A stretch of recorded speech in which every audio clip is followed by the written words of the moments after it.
and greenbacks. And we're being recorded. How about that? Everybody's it.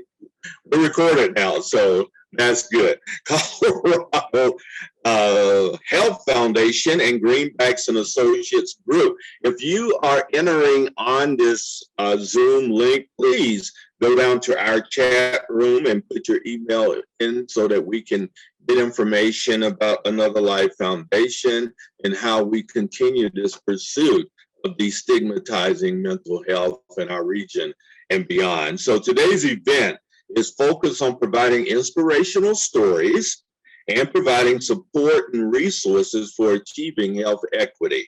Today, you will hear from several community professionals and advocate speakers. These speakers will bring awareness to the importance of health and wellness, economic wellness, and mental wellness. Some of these speakers will tell their personal and inspirational stories. Can't wait to hear those. About achieving these things, while others will offer resources and support.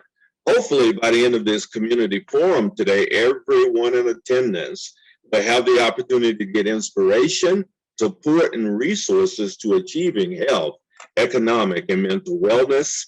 All these are important components to the community achieving wealth in life. Remember, those of you in attendance will be able to participate in the conversations and ask questions and get feedback from our speakers today. I am looking around and I do not see Dedrick. So I want to introduce our first speaker to you. I have the privilege of meeting her today for the first time. We are looking forward to hearing from Isabel Dixon. Young lady, you're on. Thanks so much, Frank. I'm really excited to be here today to talk about the child tax credit. I'm the economic mobility specialist in the maternal and child health program at the State Health Department. And I want to talk about the impact that the child tax credit can have on the mental, physical, and economic well-being of families. I'm going to just cover a little bit about what it is, a little bit of the nuts and bolts to make sure that we're all on the same page with that, and how it works and the impact it can have on families, and a little bit about how exactly we can connect more families to the child tax credit, and then a few examples about things that are happening around Colorado to get the word out. So a little bit of background about what it is, the new child tax credit. It's actually a temporary expansion of the previous child tax credit, and it's really a transformative anti-poverty initiative to promote economic wellness.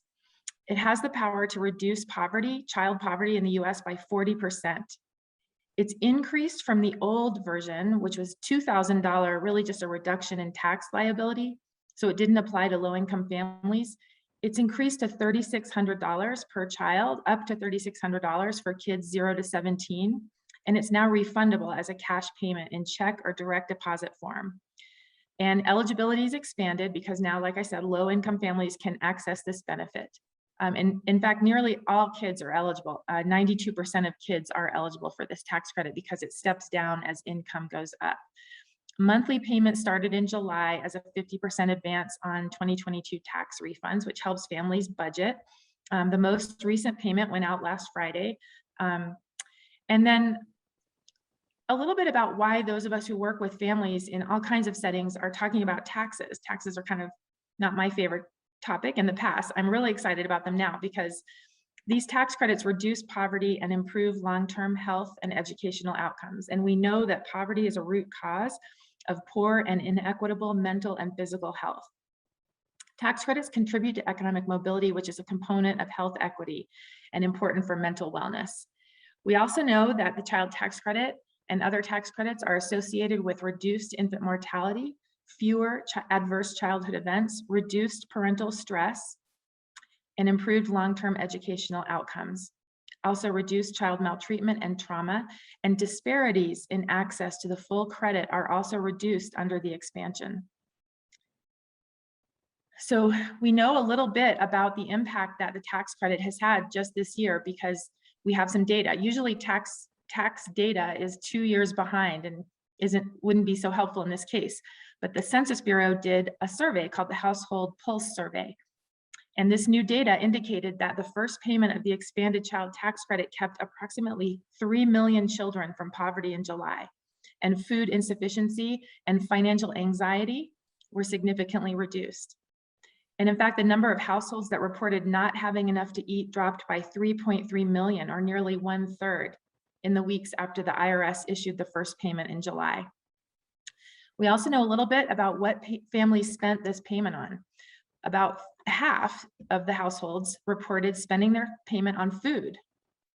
About 17% reported spending the money on childcare, and 57% reported spending the child tax credit for school-related expenses. So how do families claim this tax credit? If they're already engaged with the IRS, if they filed taxes in 2019 or 2020, they don't need to do anything. They should automatically be getting the payments. And if they're not, they should engage with the IRS either through the portal or through a free tax preparer or some resources I can provide to find out why they're not getting it. For those who are not engaged with the tax system, usually because they make less than $24,000 household income per year, they may not know that they're eligible for this. And this is kind of the population we want to really help people connect with and get the word out with, because they just might not know about it. So we have a toolkit, an outreach toolkit that I can show an example of later, that is just designed to use with social media or emails to let people know that this is happening and that there is an easy portal that the IRS created to help people get this credit. We know a little bit about folks who don't file taxes besides just their income. Quite often that group tends to be immigrant or non-English speaking and tends to live in rural areas as well. Grandparent caregivers are another group that may not realize they are eligible for these payments. This is basically based on where the child lives for 6 months or more of a given year. So if a child is living with their grandparent for 6 months or more, they're eligible for these child tax credit payments. How exactly can we get the word out and connect more families to these payments? Trusted voices in the community are really the key to getting the word out and raising awareness among folks who aren't aware of it. So we can pass the word in our communities in whatever way that we can connect with people the best. We can share messaging. I can provide some examples of that. If we're talking about enrollment with a family in other services like WIC or SNAP, we can also mention the child tax credit and just check with them if they know about it or not. We have some flyers that have a QR code on the flyer, and you can just pass a flyer or attach one to an email, and it has a QR code that they can scan when they have a chance, if their phone works that way, to get more information. And then Another Life is connecting people to these credits through its VitaSite work and through its upcoming preparation for the tax season. And it's really important work. And this is a way that folks who work with families can make appointments and connect people to trained IRS tax preparers who can help them get their taxes all the way filed, which can be challenging if you've never done it before. It's really pretty simple what to say or what to ask. There's not a whole lot of danger about giving bad information. It's really just, do you file taxes and do you know about this tax credit? If yes, you can just move on. But if no, you can provide them a link to the getctc.org/CO website, which is a portal that people can use to sign up for the child tax credit, or again, help connect them to free tax filing services. You really don't have to be a tax expert to talk about the child tax credit. I can't stress that enough. I mean, sometimes people are reluctant to do so because the tax code is complicated and you don't want to give out bad information, but it's really just, do you know about it? Are you getting it? And here's a resource if you want to learn more. The non-filers portal that I mentioned earlier is active until November 15th. So we're kind of in a sprint to get the word out to as many people as possible who don't know about it. And if they sign up by November 15th, they can get 50% of their child tax credit in a December payment. So for example, if they had one child, that would be half of $3,600 just in time for the holidays. If it's okay, Stephanie, I'd love to chat in a link to some messaging. And if if I may share my screen, I could also just show an example of what our messaging looks like. Let's see if I can do that on the spot here. Oh, I can't. It looks like I can't share, and that's fine. That link will take anyone can use those messages in whatever way makes sense for them, but there are some social media messages there and a flyer with a QR code. We're going to have new messaging coming out towards the end of the year that's going to be focused less on the child tax credit portal and more towards the new tax season. I want to touch on just a couple of common concerns that may be barriers for families in filing for taxes and accessing these credits. It's kind of common concerns that people have. There are a few key features of the new child tax credit that we want to make sure people know. So you don't have to have earnings and you don't have to have a job, unlike the earned income tax credit. Families are sometimes concerned too that receiving these payments might reduce their other benefits, but it doesn't. It's not counted as taxable income. So it doesn't affect other benefits like housing or childcare subsidies or WIC or SNAP. People sometimes worry if they have mixed documentation status that it might affect their ability to apply for citizenship. But the IRS does not share any data with any other federal agency. And so that's a common concern, but it's not, it would not affect your ability to apply for citizenship. And then only the child needs to have a social security number to claim these benefits. The parent can file with an ITIN number or tax ID number. That's why it's okay if the parent does not have documentation or is in process of getting it, as long as the child has that social security number. There's a lot of momentum growing in Colorado right now around getting the word out. And just a few examples of some of those partnerships. Food pantries can be a great way to get the word out. And Tri-County Health Department stapled 400 of the flyers from the Toolkit to food pantry boxes that went into the homes of Colorado families around Denver and had a QR code right on that flyer that people could scan at their leisure, or a link to go to get more information. Denver Health is piloting doing a post-appointment printout when you get those instructions at the end of a doctor's appointment, adding a page there to talk about the child tax credit and provide a link to more information.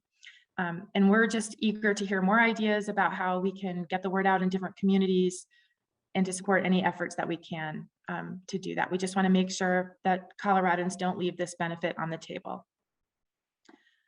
So that's all I have right now. I'm happy to take any questions that you might have about the child tax credit. Any questions in the audience?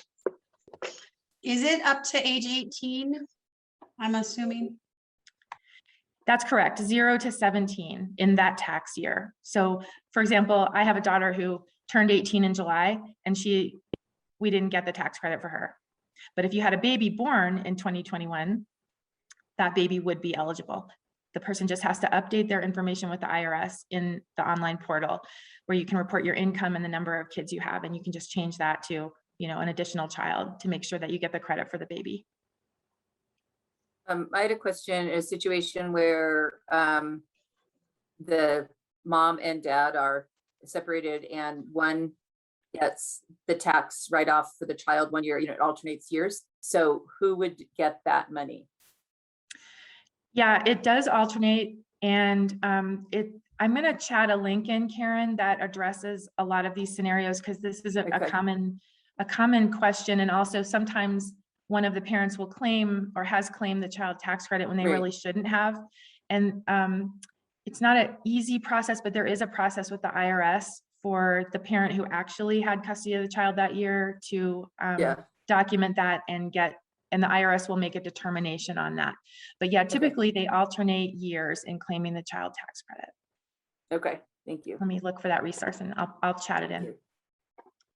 Isabel, this is Steve Bell, and my church is involved with a food pantry on the west side of Colorado Springs, and we're coming up with our first of the month distribution.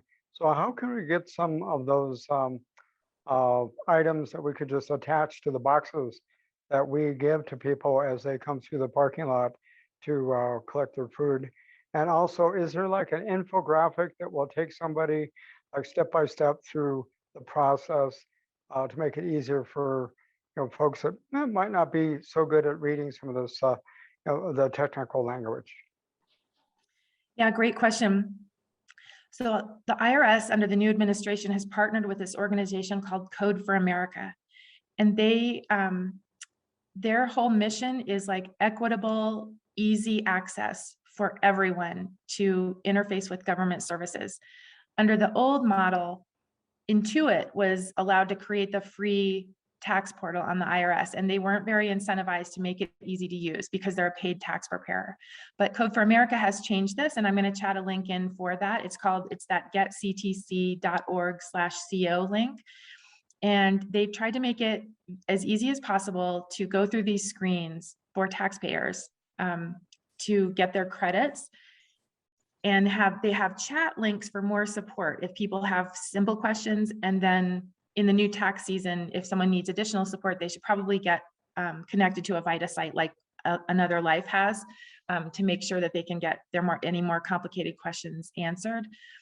There is also, if you're working with families, there's a link to Navigator resources on that same page, and I can also chat that in. And that has a 3-minute video demo for how GetCTC works.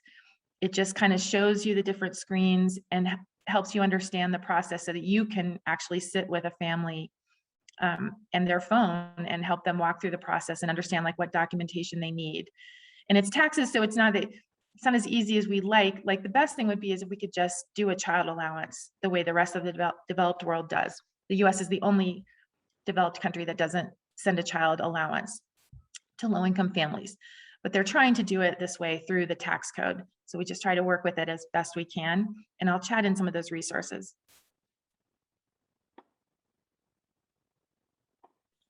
Anything else for Isabel? No, Isabel, thank you very much for that incredible information that you passed on. Thank you for putting that into the chat box. Make sure that you access all of that information that may be pertinent or to your particular situation or someone that you know. I wanted to answer Steve's question really quickly about getting flyers for his church and food pantry. Sorry, Okay. Frank. I just that really quickly. And anyone is welcome to email me, but we can send boxes of flyers to you if we just get your address. That's awesome. Yeah. I guess Steve has disappeared because he's busy typing in his address for you. No, but thank you very much, Isabel. I'm in a place where there's occasionally dogs come in and humans come in, as in the little noisy ones. So, but thank you for your presentation, and thank you for just doing what you're doing. It's really, really needed. Thanks for having thanks for me. answering my questions. All righty. Well, next up we have Dr. Ryan Ross has joined us, and Dr. Ross, welcome. Thank you for giving your precious time to us this morning. We're excited to hear what you're going to share. Great. Thank you. Thank you all for having me. And if it's okay with you, I'm gonna take a quick moment, a quick moment of silence for Roland Martin. So thank you.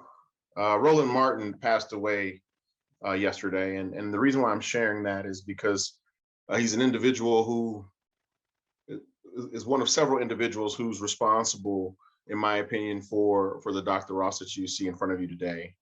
And it's fitting that I bring him up in this equity conversation as we talk about equity and mental health, because as a young person, I was a young man who needed some guidance and needed some opportunities because, at that time, what I thought I was dealing with was anger, that feeling in your chest when all you have is emotions, and really it was sadness. And Roland was one of those individuals who helped me understand that, despite the things that I was going through, that what I really needed was some mental stability, right? In terms of some safe places to do some things. I needed some opportunities and some access. And that was really the first time that I began to understand what it meant to think about health equity. And I think that when we have this conversation, a lot of folks don't think about health equity being all consuming and connecting the dots between the varying aspects that affect individuals, right? And so as a young person, what I didn't have was access to wealth. I didn't have access to power or privilege or prestige. And those were some of the things that I needed in order to create an opportunity.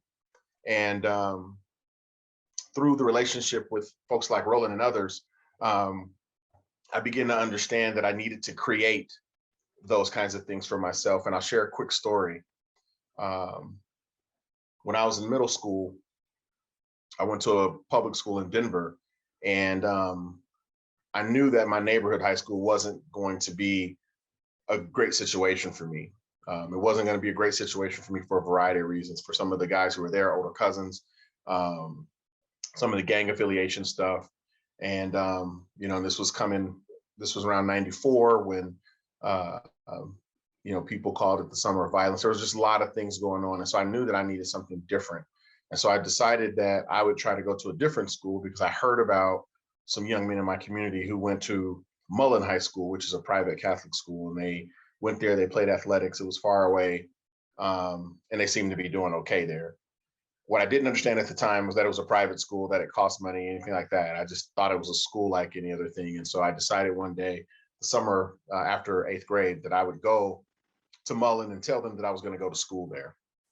And so I caught 3 buses from my neighborhood.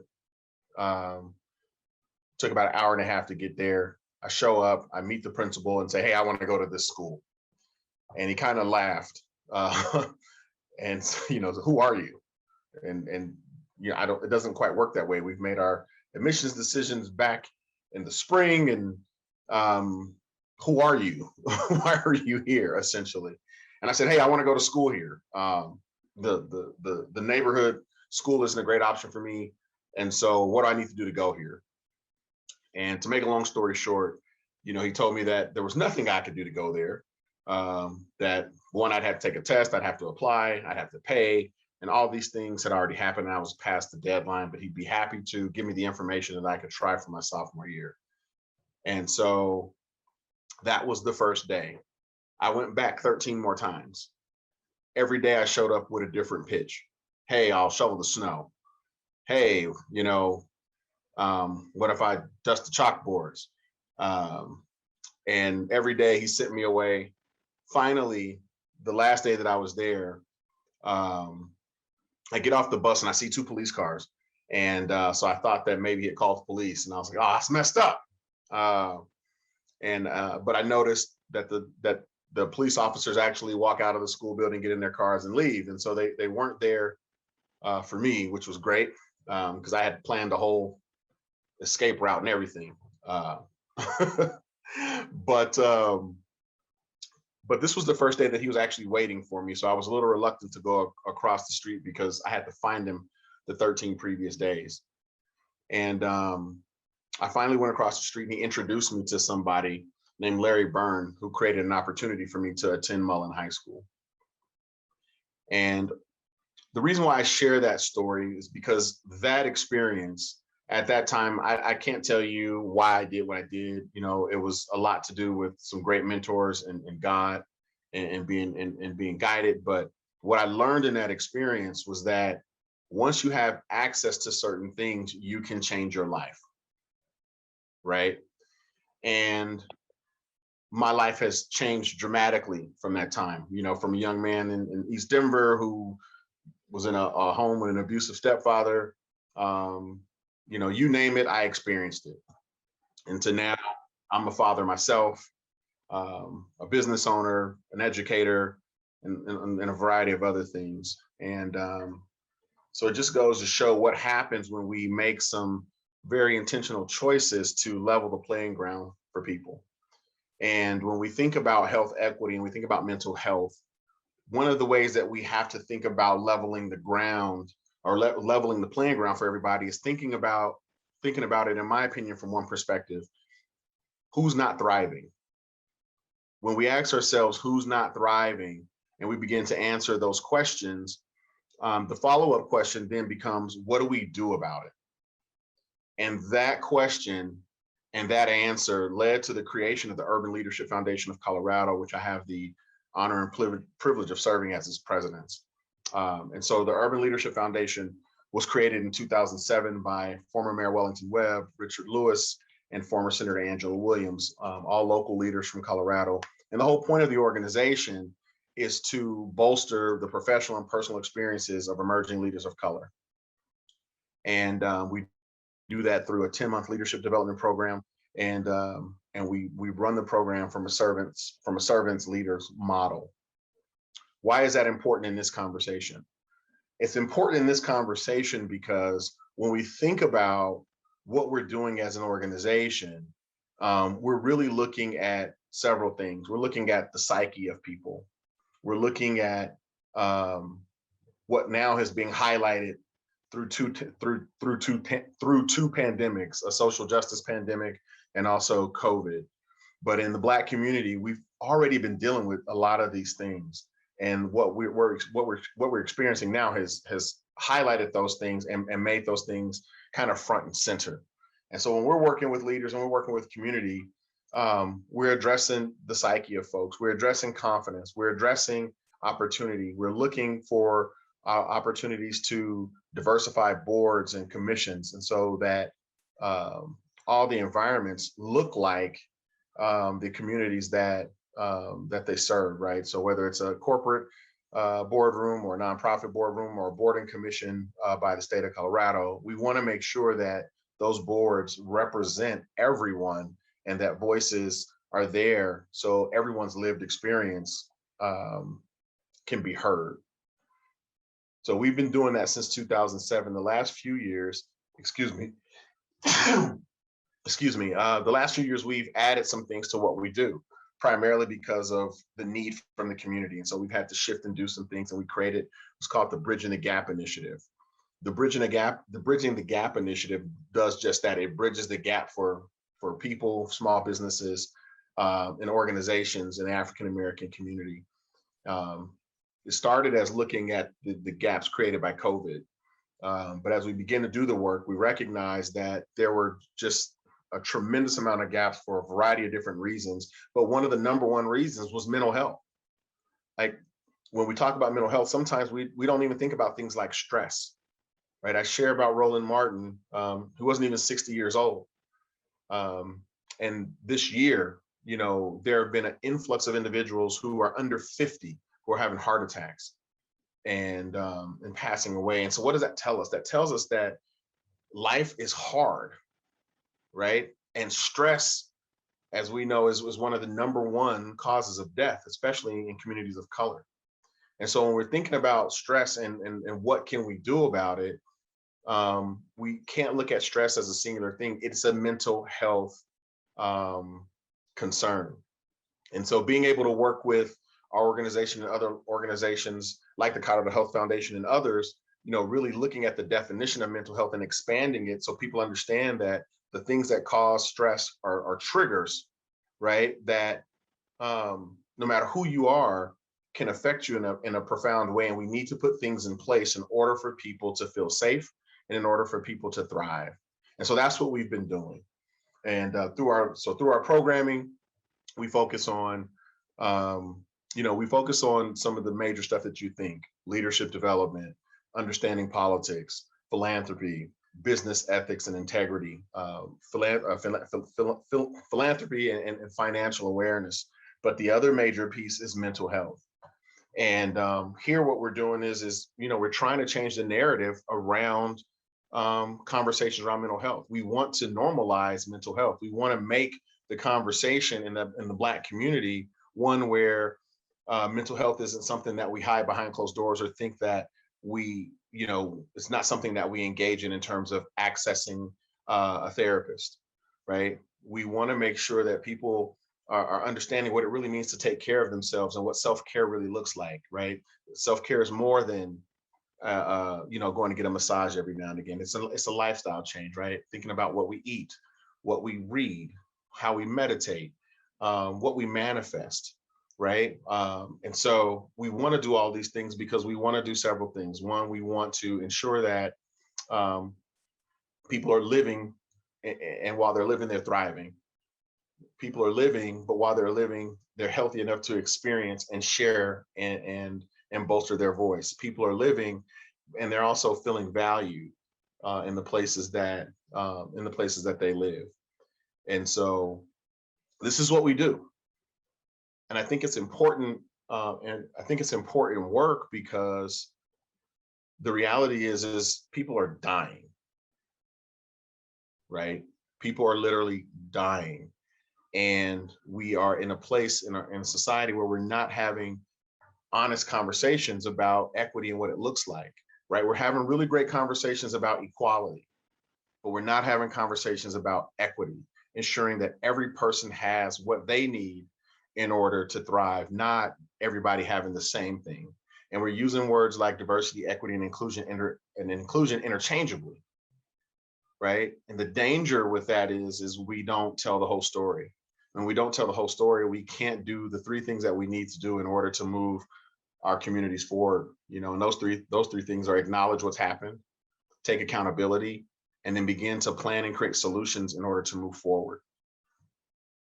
And when we talk about accountability and acknowledgement, a large part of that conversation is going back and correcting the conversation from the beginning to include everyone in the conversation, right? This isn't just a Black conversation. This isn't a conversation that white folks shouldn't be a part of because they were left out of it in the beginning, right? And when I say that, when we think about the origins of diversity work, white people were excluded from the conversation because they were told that they weren't a part of diversity, and that's incorrect, right? Everyone is a part of diversity. Everyone has to be involved in order to have real inclusion, and so that's what we're working for. So while our work focuses on the direct experiences of African Americans and Black folks, our work is inclusive because we understand that it takes an entire village to do this work. And so that's why we do what we do. That's a little bit about who we are. The last thing that I'll share, and maybe take some questions if you have some, is courage and courageous conversation, right? What we also understand as we look at mental health, one of the things that fuels some of the mental health experiences is ignorance. People don't have the opportunity to connect with each other, and so we're really focused on a term that taken from social distancing is racial distancing, right? We recognize that racial distancing is real, and it's something that we have to address, right? Think about where you go to church, where you shop, where you eat, where you spend most of your time. If everybody looks like you in those situations and there aren't people who are different, that means there aren't growth opportunities. There aren't opportunities to understand the lived experiences of other people, right? And that's one of the reasons why we want to diversify boards and commissions and neighborhoods and groups, because we really want to expand this conversation to include everyone. The sooner that we can get more people together to have the conversation, the sooner we can actually have conversations about solutions and not just a series of meetings where we continue to list the problems that we already know exist. And so that's a little bit about us and what we do. It's kind of how we've decided to address mental health from our perspective to help folks. Our program focuses on about 35 people a year over a 10-month period. It runs February through November. Our service work actually impacts about 55 to 6,500 people a year, and that's everything from homelessness, education, youth, leadership. We really take the principle of see a need and fill a need in the community, and we try to be as helpful as we can. So thank you. Thank you, Dr. Ross. We really appreciate it. Are there any questions for Dr. Ross out in the audience, please? Ty. Hello, everyone. It's more of a comment. Is that okay? Sure.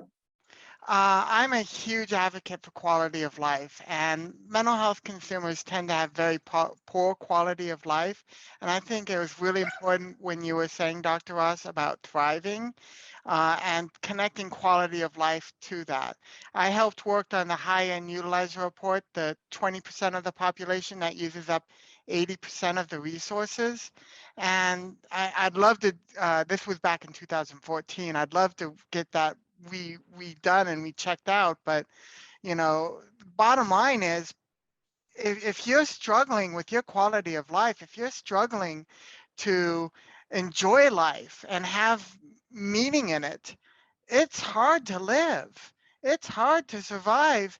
And that's why we have so many people turn to suicide and commit these terrible crimes, is because they don't have hope.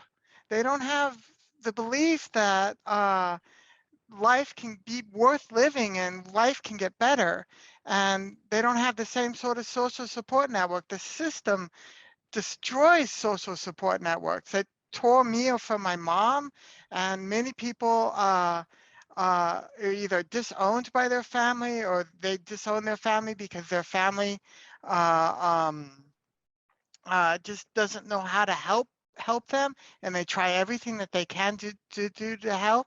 So I just really want to say, you know, if we invest in our people, if we can, you know, help improve quality of life. I joke about this, but if Medicaid and Medicare paid for a subscription to Match.com for every member of its population, how much money would we save? You know, it's funny, but it's true. You know, really, quality of life is essential, and we need it to live. And we need to invest in people's quality of life, and that's the thriving that you were talking about. And I just really wanted to connect those two things together a little bit, because it's not enough to just thrive. You have to have hope for the future. You have to believe that recovery is possible. You have to believe that when I'm having a hard day, tomorrow is going to be a better day. Thank you. Thank you, Ty. Appreciate that. Anyone else have anything for Dr. Ryan Ross? Dr. Steve. Dr. Ross, yeah, just a question. How do you deal with that phrase, white privilege, when you're trying to engage with people who, it's like they just see that as those are fighting words. You know, I personally, you know, don't have an issue with that. I understand the background of, you know, what that means, but there's so many people that it's like you just say those two words and all of a sudden they want to argue and this wall goes up. So how do you deal with that in your organization and in your work? Great question. And honestly, we deal with that through conversation, right? We break the conversation down and just to answer it quickly, we break the conversation down so people understand a few things. One, that privilege is okay. There's nothing wrong with privilege, right? But we have to acknowledge that privilege exists. And sometimes what we do is I use examples. I have educational privilege. I have a PhD. As an African-American male with a PhD, there are things that I can do that other African-Americans cannot do, right?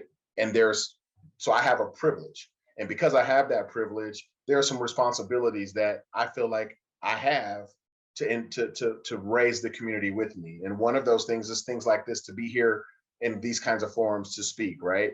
And so we give those kinds of examples. There's positional power, right? So when we deal with the conversation, we go through and break it down so people understand what it means to have a privilege. And then we go into white privilege to understand that now here's a privilege that that a group of people automatically get, right? I had to earn my PhD privilege, right? But someone who is white gets white privilege based on being white. And we kind of talk about some of the things that go with that and give some very concrete examples so people can see, even if there are people who don't agree. I always, when we have these conversations, get people to say, I understand what you mean. Maybe they don't agree, but they understand how the perception of white privilege is prevalent, and it can put people in situations where one group is thriving and another group is not thriving if those folks with privilege don't do something about it. And so hopefully that answers your question. Thank you, Doctor. I appreciate that very, very much. Mhm. Yes. All righty. So we need to move on to our third. Dr. Ross, if you could come back on, because I had a question for you real quick before we transition into the next person. I hear a lot of programs that are happening that are trying to tackle the problems that you and your organization are trying to tackle. Are there measurements in place so that we can track progress moving forward? Because a lot of times I see a dearth or lack of measurement and being able to try to track the progress that we want to make going forward. So are there instruments of measurement in your organization? Yes. There are. Okay. Yes. Yeah, let's have a conversation, you and I, if we could, offline sometime, because I'd love to have you on my radio show and talk more about what you're doing as well. Thanks for being with us, my friend. Yeah, thank you. Absolutely. Next up, we have Kurt Woundy from NAMI is going to share a little bit with us this afternoon about what's going on with he and his perspective on the conversation today. Come on, Kurt. Thanks, Frank. And thanks everybody for having us here. So as Frank said, I'm with the Colorado Springs affiliate of the National Alliance on Mental Illness, or NAMI. And we provide no-cost mental health education support and advocacy services for people living with mental illness and for family members of those people. And one of the things we really try to do is to position ourselves as kind of the first point of contact for people as they start maybe thinking about mental health and mental health issues, maybe for the first time. And that's more and more people in this COVID era, right? We always talk about how there's like 1 in 5 people in any given year will experience a mental health condition. During COVID, it's been 1 in 3 people who are reporting symptoms of anxiety or depression. And so people call us or they come to our office when they're maybe wrestling with a new diagnosis or looking for resources for legal help or criminal justice help, transportation, housing, or maybe they're just looking for a community where they can talk with other people who understand what it's like to have bipolar disorder or schizophrenia, or having a loved one who does, whether that's a child, a parent, sibling, spouse. You know, NAMI is part of NAMI is a national grassroots, or it's part of a network of about 600 affiliates nationwide. But each one of those affiliates is its own 501c3 nonprofit, totally independent of any large like healthcare organizations or pharmaceutical providers. And we are not clinicians. We are peers. We're people with lived experience. You know, personally, I've got depression, anxiety, OCD, and mental illness kind of running through my family. You know, our executive director has an adult daughter with bipolar disorder, and it's kind of like that all the way down the line, all the way down, you know, through our staff and like 100 volunteers who work with us. These are the people who may pick up the phone when you call our office, or who are going to teach the class that you go to, or lead the support group you go to, whether virtual or in person. So it's a big community of people who speak a language of lived experience and believe in it deeply, because we know that mental health issues can be incredibly isolating.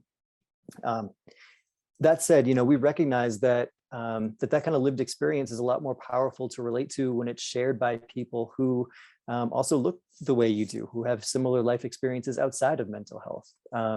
You know, I know that there are obviously challenges and struggles that, you know, I can't relate on a deep level to as a straight white man. And in many ways, NAMI as an organization has been behind in kind of reaching out to and serving communities of color. You know, for a long time, we basically kind of hung a shingle out there, and whoever came to our classes and groups came. And of course, you know, those are going to be people with the greatest access to therapists who might know about NAMI, or to a healthcare provider who knows about NAMI, or who come from communities where there are lesser amounts of stigma related to mental health conditions. So, we here in the Springs are actively working to do better. We've, in the past few years, we've moved to Southeast Colorado Springs. We've worked with a diversity, equity, and inclusion consultant and developed a racial equity action plan. We're diversifying our board, our staff, volunteer base. And then in programs, we're offering no-cost mental health first aid trainings to Spanish-speaking communities in Southeast Colorado Springs. We have developed a partnership with Envita to provide rides to people who can't access public transportation or have disabilities. And we're also just trying to connect more people of color, veterans, and LGBTQ people with some of NAMI's signature programs. And so that's one of the reasons why we're really glad to be here today. And so on that note, I kind of want to turn this over to a NAMI volunteer who's been getting deeply involved with some of these programs. Her name is Demi Arite, and she is going to talk a little bit about what she has seen happen as she's been volunteering in our 8-week family to family program. So I will turn it over to Demi. Hi, thank you for having me. I've been going back and forth over the last few days about which things I want to talk about. So I'm going to try to focus really on 2 ideas. The first one, which a lot of times I say I am a volunteer with NAMI, and the first thing that happens is people shut down, turn off, because no one wants to say I have a problem, right? Especially when it comes to mental health and inside of African-American Black communities, right? So the first thing that I wanted to talk about is the individual programs that are offered through NAMI, and also the idea that mental health, not mental illness, but mental health is something that everyone has to interact with. And over the last 2 or 3 years inside of our communities, we have seen the effects of COVID. Our political climate in the United States is scary for a lot of people. And even if you don't have a diagnosis, the stress of the last 2 or 3 years can cause mental health issues. And so one of the things that NAMI does is provide individual classes and also support groups for people who are struggling. And these are free classes. At this point, many of them are virtual classes, so it doesn't even require leaving your house to get information, to get help, to get support, to get really a lifeline for a lot of people, so that even if you aren't seeing a therapist, you can start the steps to take care of your personal mental health, which is very important. The other thing that I really want to talk about, and the thing that I have been doing, is producing, which is the technical side of a NAMI class, that is family to family. It is really all about interacting with and dealing with issues that come when you have relatives. I want to extend it because we say family to family, but in these classes, I've met people who it's their spouse, right? My spouse is really stressed out, and because he is stressed out or she is stressed out, we are having family issues. How do I interact with this person? What do I do? How can I help? Could be a child. My child is having problems in school. My child is having symptoms of a mental illness, or my child is recently diagnosed but doesn't want to take medication. How do I help my child? How do I help a parent?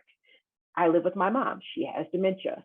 I live with my mom. She has Alzheimer's, and she will not take her medicine. My mom has anxiety, right? She's severe anxiety. She also won't take her medicine. How do you help? And how do you stop the cycle? Because a lot of times inside of the African-American and Black communities, we have family members. We can say, oh, this is my grandmother did this, or my mother did this, or let's talk about drug abuse. And what we don't have and what we don't do a lot is find support groups. And so Family to Family is a beautiful program that really starts out the first couple of weeks of the program. Again, it's online, so super accessible, but it starts off with ideas like, my family member has this thing. What does it actually look like? If I have a family member who has bipolar disorder, what does it feel like to live with that person, and how do I help that person? That is, I think, incredibly important inside of the community, because if you can recognize it, then the next couple of weeks of the class is actually, oh, wait, I recognize this thing now. How do I interact with it? how do I de-escalate a situation instead of escalating a situation? Some of the things that we talk about in class is, let's say a situation has escalated to the point of violence. Now what? Because if I'm a Black person, the last thing I want to do is call the police so that they can shoot the person who I'm trying to protect, right? Or myself. So how do I get the help that my relative or my loved one needs so that these situations don't get out of hand? Now, that's not to say they won't get out of hand. And really what we are doing is trying to provide information. And with the information, you can then make different choices, better choices, because a lot of people, when a situation escalates, they may call 911. And we are fortunate in Colorado that we actually have other options, right? We can call non-emergency numbers and still get the help that we need for the people that we love. And so really what I wanted to do is to say these programs are here. They are free, and they are for the community. They're also, there's the classes, but there's also support groups. So let's say I am a person who, and also inside of the classes, there are other people who are living, they have lived experience. So when you say I am experiencing this thing, usually someone else in class will be able to say, have you tried this? Or I remember when that happened to me. And it's beautiful, because then what happens is you get a connection that you may not have had before, or you get an idea that you haven't had before, or you can recognize something that maybe you didn't recognize previously, right? And so I really just wanted to say, really, Family to Family is a class that you can take. Also, NAMI offers peer groups, support groups. If you're a person who is experiencing mental illness, they are really a first step. Like, if you have someone who needs help and you don't necessarily want to commit or have a diagnosis, NAMI is a perfect first step to get support and help and education for what to do next. So thank you. Yeah, and Frank, I'll just before I turn it back to you here, or before we open it up for questions, I just want to kind of add to what Demi was saying about kind of NAMI serving as a almost like a connector for people. The classes are not meant to be, and the groups are not meant to be kind of an end in themselves. We really try to let people know about some of what's out there that's just not well known, but that can be really helpful. A state crisis text line, for instance, it's free 24/7, with master's level counselors, available to anybody who just wants to text in if they got something going on, or even letting people know about crisis intervention team training, which we help to lead with local law enforcement, so that they can respond more appropriately to calls involving people with mental health conditions. We train them, but it's as important for us to let people know that, hey, when you call, you can ask for a CIT trained officer, and have a much better chance of somebody coming out who is going to react in a situation with the kind of empathy and knowledge that can keep it from getting to that point that I think a lot of people fear when they think about cops coming to their house, especially if they've got somebody acting really unpredictably. So it's we really try to serve as some kind of clearinghouse for information, as well as a provider of services and resources for people in the community. So my information is in the chat. Please reach out to me, anytime, or call our office. We're 9 to 5, Monday through Friday, on the Silver Key campus on South Murray Boulevard. But in the meantime, if you got any questions, Demi and I are here to try to answer them. Thanks. Any question for the good folks from NAMI? This is Ty. I have another comment, if that's okay. Go ahead, Ty. I just want to say, family support groups. My mom went to a family advisory council, and that turned our entire life around. Being able to have other people that, had their kids set the couch on fire, and people be able to reach over and say, oh my God, that happened to me last week. You'll be able to survive. you know, that's important, and that's a resource that, you know, we need more of in this state, you know, and more family supports. I'm on the board of Federation of Families myself, which is another advocacy group for children with mental illness. I just want to say, you know, and I'm sorry, I don't, you, families don't always see eye to eye with people with mental illness, and their what they want and what they need is not always the same as what we want and what we need. And I think the medication is a good example.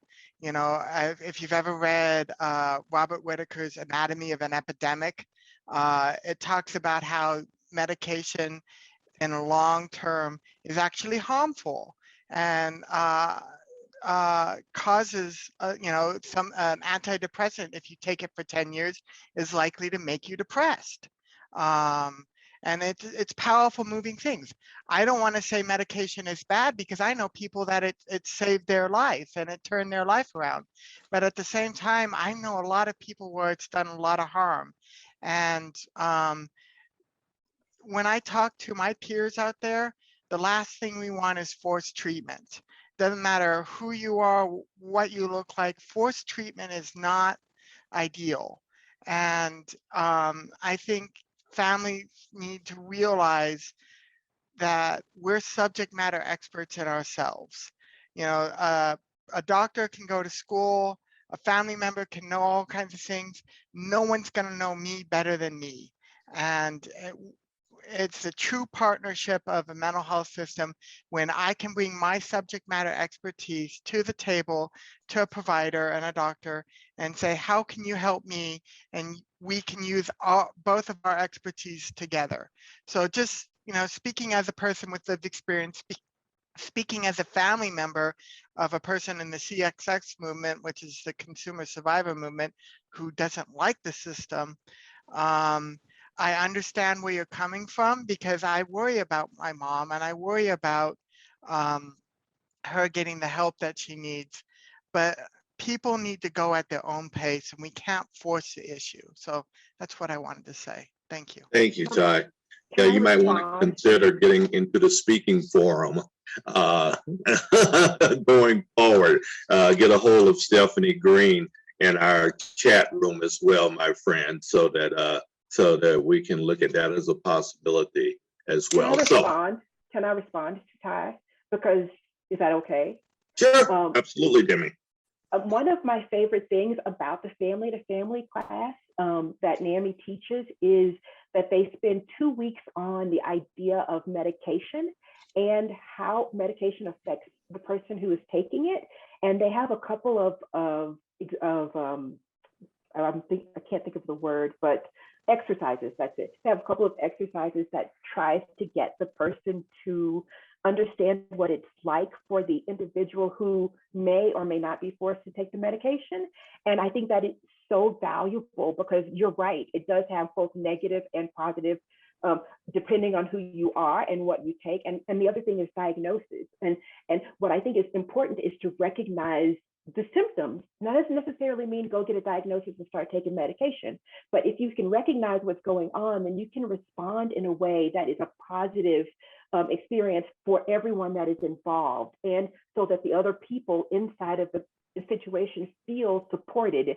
And I think that is incredibly valuable in order to move forward as a family or in whatever situation you're interacting in. Definitely. All righty. Kurt, Demi, thank you very much for your presentations and what you brought to the table. It certainly gave us a lot to think about and take advantage of what Kurt has given you. Oh, Karen, you're raising your hand. I just wanted to comment on family to family. When my daughter first fell into the world of mental illness 16 years ago, family to family was the single most helpful thing I did in understanding mental illness, finding out I'm not alone, getting support, getting education. It is an amazing program. I've gone on to teach it many, many times and have found that it has that same amazing helpfulness to people. 100% free, amazing program. So Awesome. love NAMI. Karen was actually my teacher in Family to Family. I just gotta give a shout out there. So she knows of what she speaks, and she's excellent. Thank you. Awesome. Awesome. Right on. So Karen seems to be another resource that we might have available to us as well. So we're going to move on to our next speaker, because as I mentioned before, your time is incredibly valuable to us, and we want to make sure that we stay on track. Dedrick Sims is next up on the speaker platform here. Dedrick, welcome. We're glad to see you once again, my dear friend. How are you doing, Frank? And good to see everybody on here. I want to talk, I'm always excited to be a part of these panels because, we, for the last, 10 years, we've been focusing on, as an organization, been focusing on, social emotional development for the young men, exposure, like youth development in terms of career development. But we've recently kind of shifted into the mental wellness space. What we do know is, so I'll say this, let me back up a bit. I am the CEO of the Sims Fayola Foundation. We're based in Denver, but we have footprints in 7 other states around the country.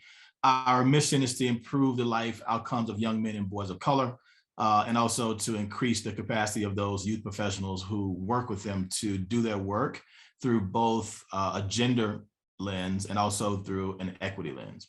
And so thinking about what, and so for the last, 10 years, we've gotten really good at the social emotional skill development piece, the mentoring piece as well. But what we also know is that these young men and boys of color have a very different lived experience in America than other populations. And so we have seen and I think Ryan talked about it, or Dr. Ross talked about it, we've seen some of the ramifications of that. We've seen trauma happen. We have young men and boys of color who live consistently in trauma, and not necessarily trauma that comes from their community. I'm talking about trauma that exists in schools and in programs that are happening that people are not aware of, the kind of trauma that they're actually creating, right?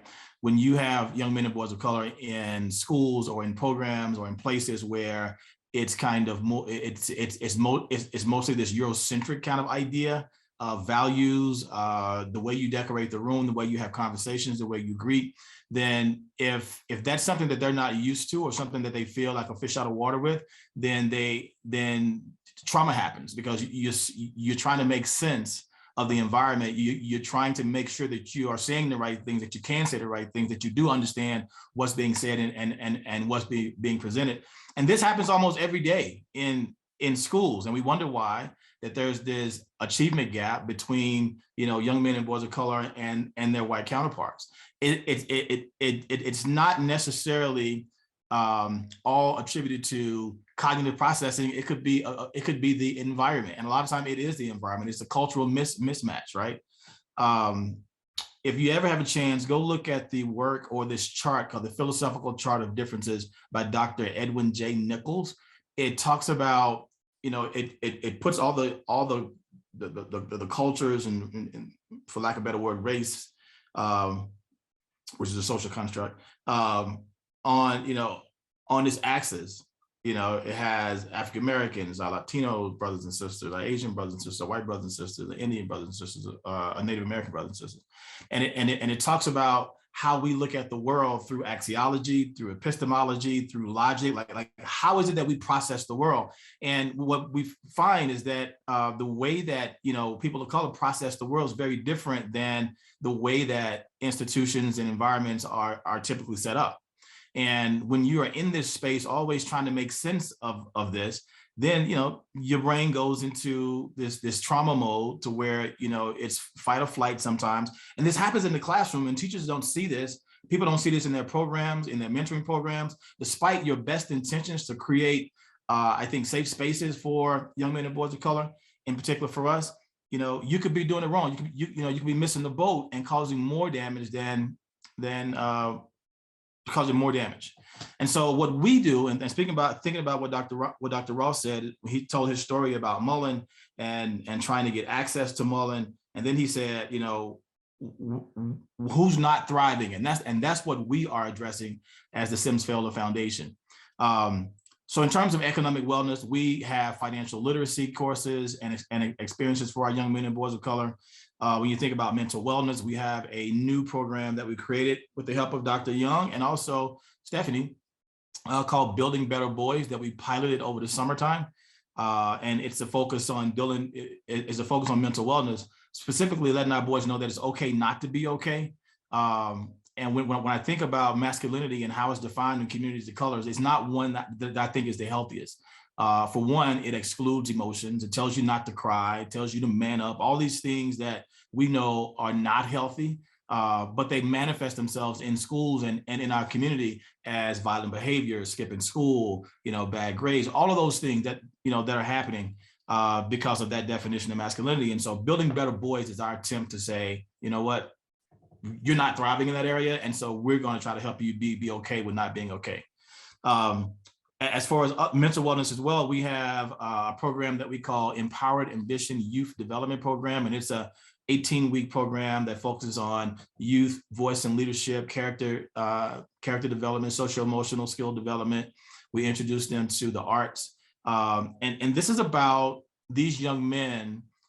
First of all, these young men are identified by their schools as someone who is either highly truant, have been suspended or on the verge of suspensions, on the verge of expulsion, high negative discipline incidences, all those things that are manifestations of what I talked about earlier. So these young men are in there and they probably have already kind of characterized who they are based on the experiences that they've had in school prior to getting to that grade. Like everything about them probably have been used against them. Their academic journey probably hasn't been the best journey. And so the way they're defining themselves in the academic setting in schools, probably not the healthiest. And so what EAYD does is go in and say, look, you have the ability to make your futures look like your dreams, just like you made choices that caused people to put you in this class or to recommend you for this class. You have the ability still to change those choices, to change your trajectory, to own your story. And so we take them through 18 weeks of this kind of internal deep diving to where they walk away feeling empowered, which is why we call the Empowered Ambition Youth Development Program. They walk away feeling empowered. They walk away feeling like they have more agency over their life. They have better relationships with their friends, their families. They're able to look at the environment, to look at the landscape and create phenomenon that they own. We get them to see that they don't have to exist on the fringes of any other culture, that you in yourself are the primary figure in your life, and you don't have to wait on anybody else to affirm you or to give you opportunity. You put yourself in a position so you can have the access that you need. And so that's our EAYD program. They get mentors in that program. We have a community mentorship program as well for people who are not attached to schools.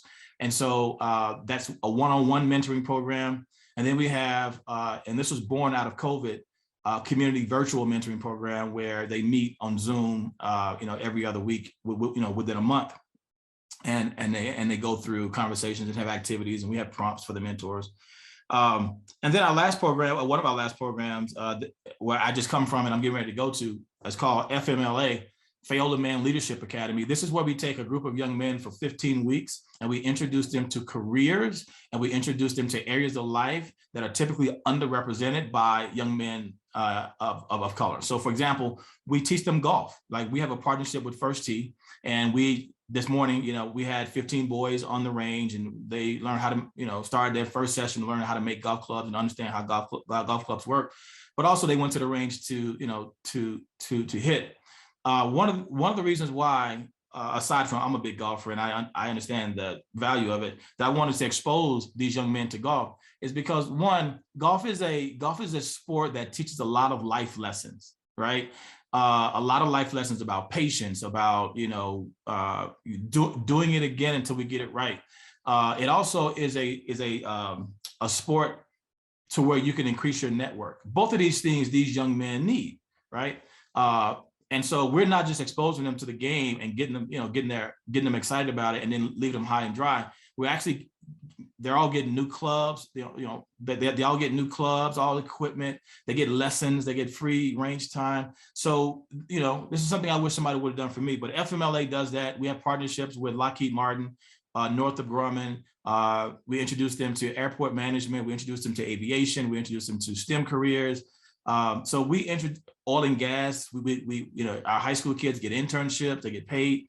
So that's FMLA. And then we have a summer academy as well. So what we're doing is getting on the front end by working with students who are in the 4th grade through the 12th grade, getting on the front end of this equation so that they won't turn into broken men or men who feel like that their ceiling is limited or that they don't know how to deal with their emotions. We're trying to get them in school and help them along that journey. And so that's why I'm attracted to this conversation. All the things that this conversation represents is something that we're trying to touch at a very young age. Like I said, we had golf this morning. I'm getting ready to go horseback riding with the next group. So we're taking them horseback riding with the next group. And then next week we're going to the FBI Academy to introduce them to CSI and forensics and those kind of deals. So pretty cool stuff. And I'm happy to say that we've just expanded into Colorado Springs. So we are now in West Middle School, and we have funds to actually go into 4 more schools. So we're trying to build relationships down there so we can have a point person down there to get into 4 more schools in the spring. So I'll stop. I'll take any questions. Glad to be a part of this conversation again, Frank and Stephanie. I'm glad to be able to share the work that we're doing in our platform. Wow, that's some incredible work. I know we got some questions in the audience that you guys would like to ask. Dedrick, who's first? Hey, Dedrick, this is Steve Bell, and my church is right across the street from West School. And we've been working with the schools on the west side, the elementary schools, but also with the middle school kids and similar kind of stuff. So we probably should get connected because there's multiple pastors and teachers and other community members that would love to hear about what you are doing and what you have in mind. Got it, So, Steve. anyways, I'm putting my that's my comment there. well, thank you for the work that you're doing. I'm putting my contact information in the chat for anyone who wants to reach out to me. I'm also going to put in our website for the foundation so you can check out the work that we're doing. So it's all there. So thank you, Steve, for your comment, and thank you for the work that you're already doing down there. Hopefully we can join you guys. Thank you, sir. Appreciate your answer there. Absolutely. Anyone else? I'm busily writing down your info, Dedrick, so I was a little bit distracted. So once again, you've been with us a couple of times. We certainly appreciate your involvement in our forum here, the great work that you're doing. Please keep it up.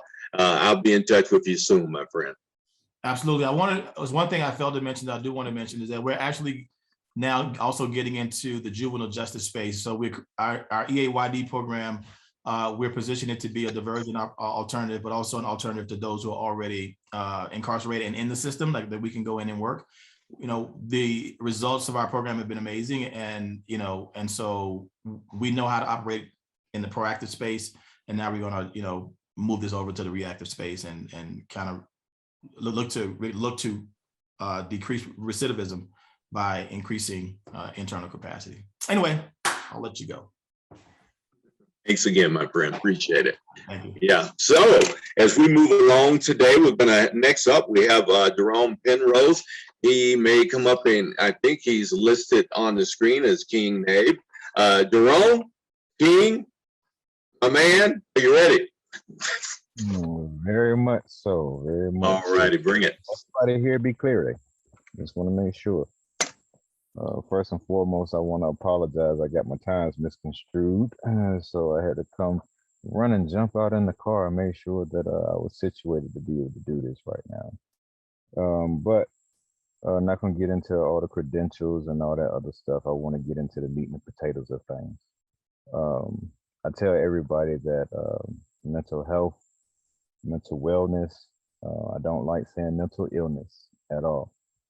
But everything that deals with the mind, I was birthed into this thing. I was birthed into it.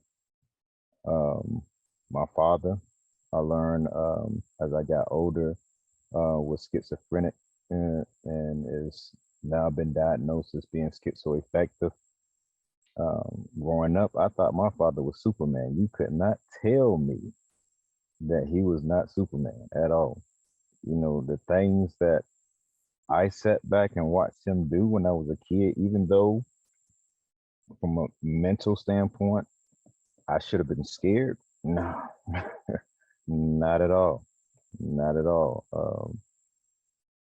And those things, like I said, had me believing that my father was a superhero. I mean, I'm sitting here watching him pick up tables with one hand and sling them across the room. I'm like, I've never seen a person do things of this particular nature before. You know, I remember incidents when I was younger where he was doing battle with the police. It was taking 6, 7, 8 police officers to take him down. You know, I was just looking at his pure strength. You know, and I was looking at like this is my father. If he is that way, guess what? I'm going to be that way as well. I'm going to have that same strength. But it wasn't until I got older and that I understood exactly what was going on from a mental standpoint. I come to realize that it wasn't just him. I mean, it was a good portion of my family. I have a sister that is schizophrenic as well. I have aunties and that were bipolar as well as schizophrenic. And I just lost an auntie that I didn't even know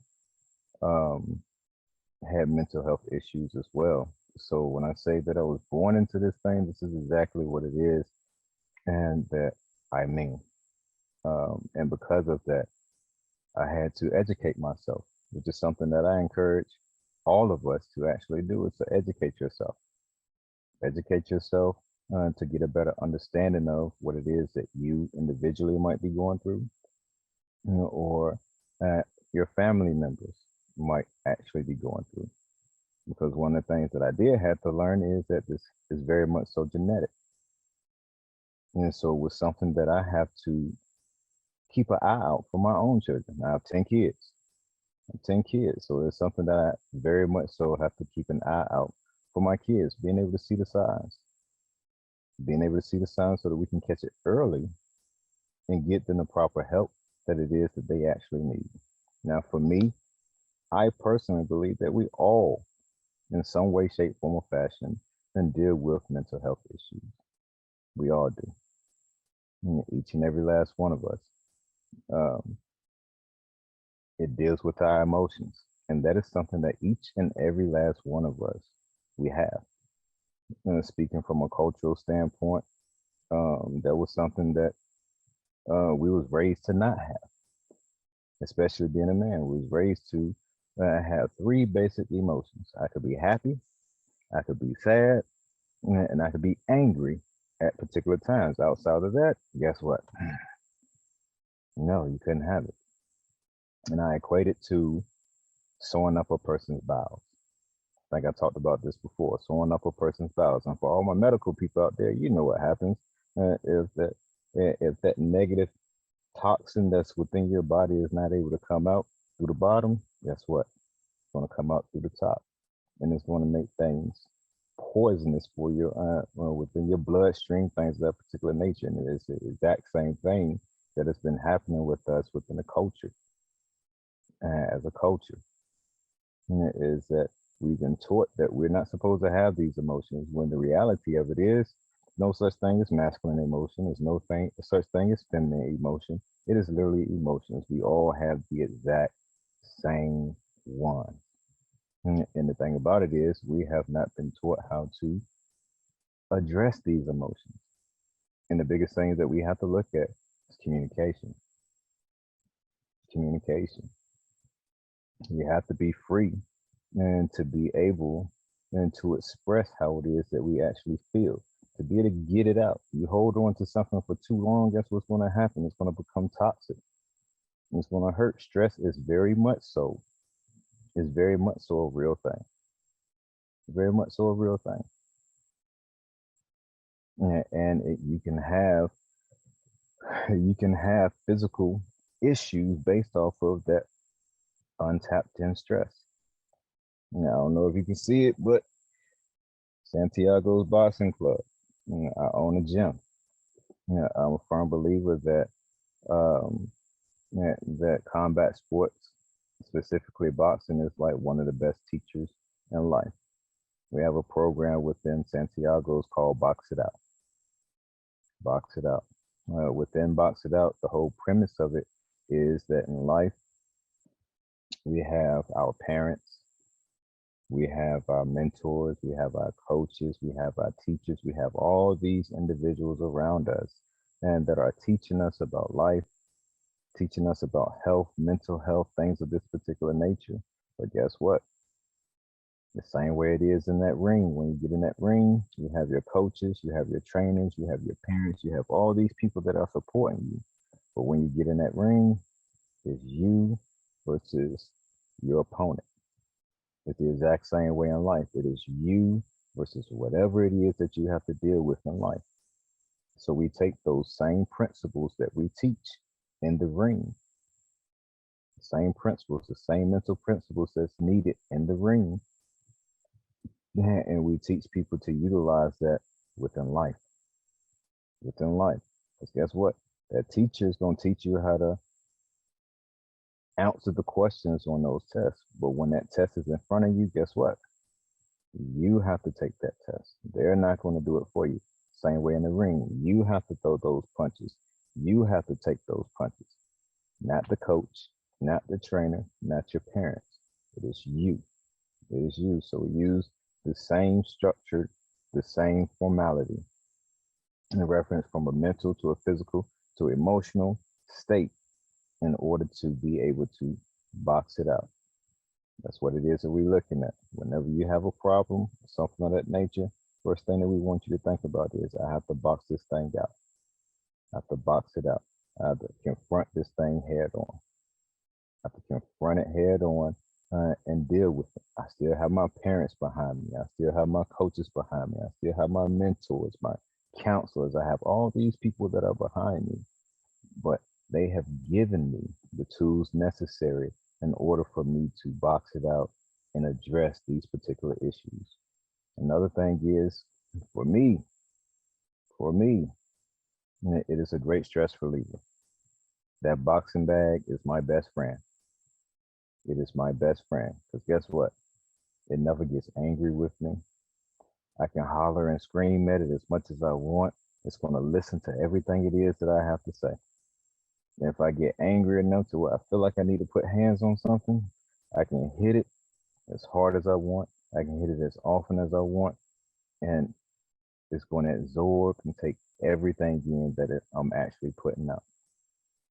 Everything. And sometimes that's what it is that we need. We need that outlet and to be able to and to release some of that stress. To be able to release some of it. I had the honor and the privilege of being able to have my father come and live with me for, I think he was with me for about 2, maybe 3 years. 2, maybe 3 years. And that was the first time that I lived with my father since I was a kid. And one thing that I knew and I understood was that although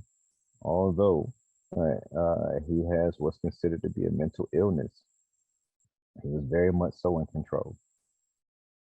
Very much so in control. He could feel when things were starting to drift. He could feel when things were starting to drift. And we sat down and we had actual conversations. And I expressed to him, when you feel that way, I want you to come talk to me. I want you to come talk to me. And that's what it was that he started to actually do. We started sitting down and having conversations about what it was that he was feeling or what it was he was hearing in that particular moment.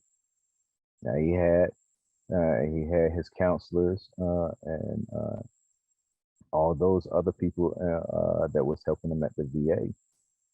But it was also important to have that family member that they could trust, that they could come down, sit and talk with, and know that they would not be judged for what it was that they was actually saying.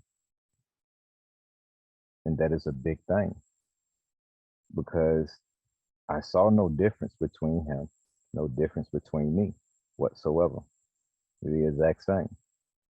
And quite frankly, one of the things that I learned is that he is one of the smartest and wisest people that I've met. And that's one thing that I've learned doing research on mental illness, is that some of the great names that you can think of had, quote unquote, mental issues.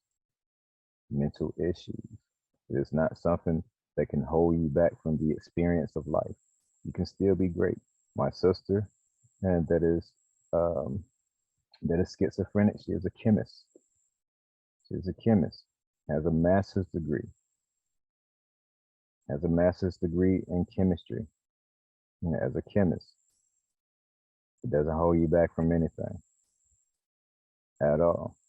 And that's exactly what it is that I want to convey. I want to continue to encourage each and every last one of us, whether we suffer from some form of mental illness, or whether we have family members that are diagnosed with some form of mental illness, is to continue and to keep those lines of communication open. Allow them to come and speak to you openly and freely about whatever it is that they actually feel, without judgment. Without judgment, because they are no different than us, and we are no different from them at all. And you'll be amazed. I have learned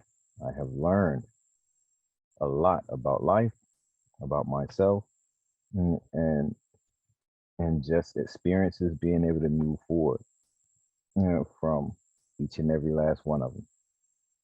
So I'm gonna go ahead, open the floor for questions. Thank you for allowing me to be able to come and speak. It's definitely been a pleasure to be able to come back again and be able to do this, but that's my time. Now, King, you brought down the house last time. I remember you, my brother. So thank you for coming back and sharing again with the with everyone. Anyway, I got a question for King today.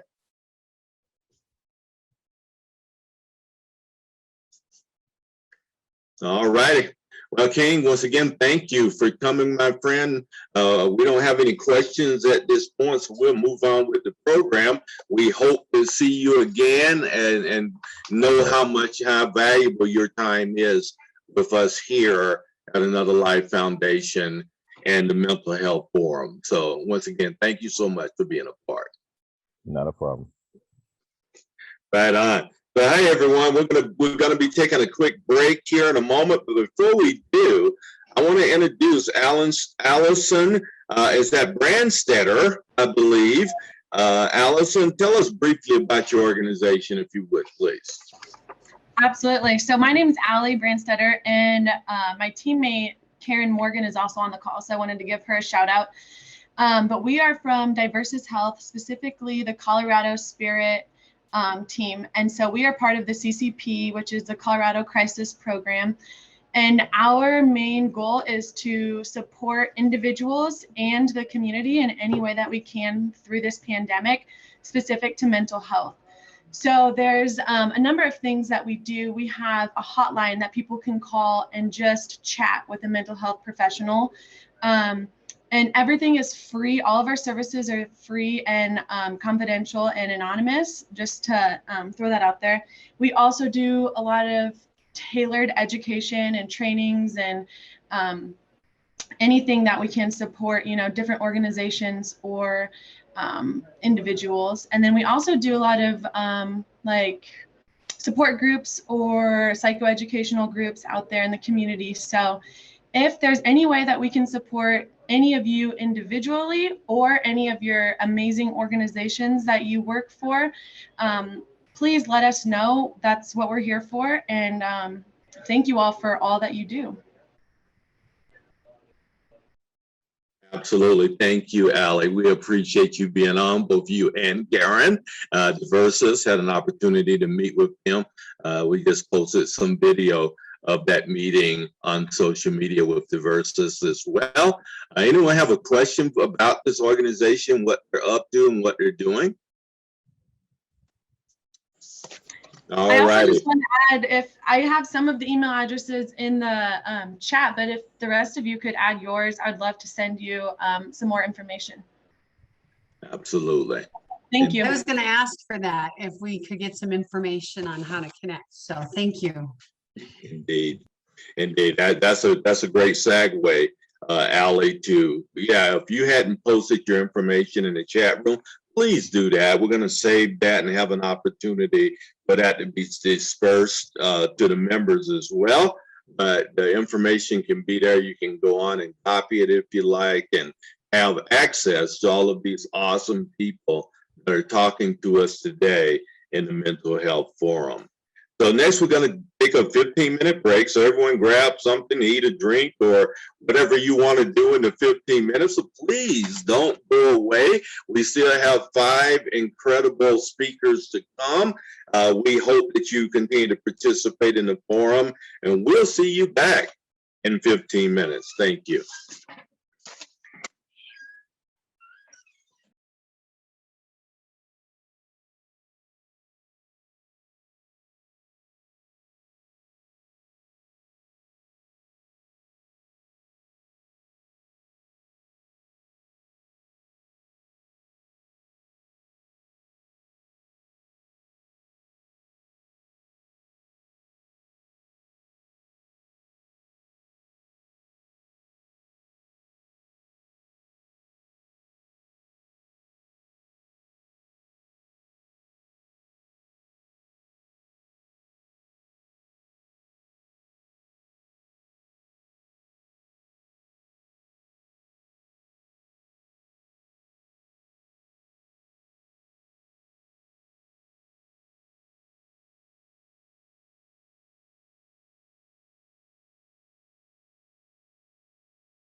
Hello, everyone. Welcome back. Hi, those of you out in the crowd. So we are back. Hope that your break served you well. And we are just going to just move right into the second half of our event. And our next speaker up is Dr. Melvin Greer. Melvin, the floor is yours, my friend. Hope you can hear me. Yes. I appreciate that. So I want to ask the audience, have you ever thought that you just feel that everyone's against you, or that your spouse and everyone keeps questioning you about your drinking or your substance use? And even you question yourself that maybe I have a problem, and my use is getting out of control. It's getting out of hand, but yet you don't understand why maybe that's happening. You think to yourself, well, I got this. I think I'll slow down a little bit. Or maybe you're one of those people that just has a noise kind of going on in your head. You just feel disoriented a little bit, or maybe one day you got up and you lost a little bit of time of some sort, or that you're feeling irritable lately, hate going to work. And every time you go to work, it just feels like you're slogging through mud, or and this has been going on for a while. It's not like it just started. It's just been, you're putting up a lot of, crap that you don't want to. Your coworkers are working on your last nerve, or you just kind of just need some time to chillax, or you hide out. You're playing a lot of video games, or you just generally just don't want to be around people. And if you're married, it's really a chore to interact with your family, your kids, your spouse, significant other.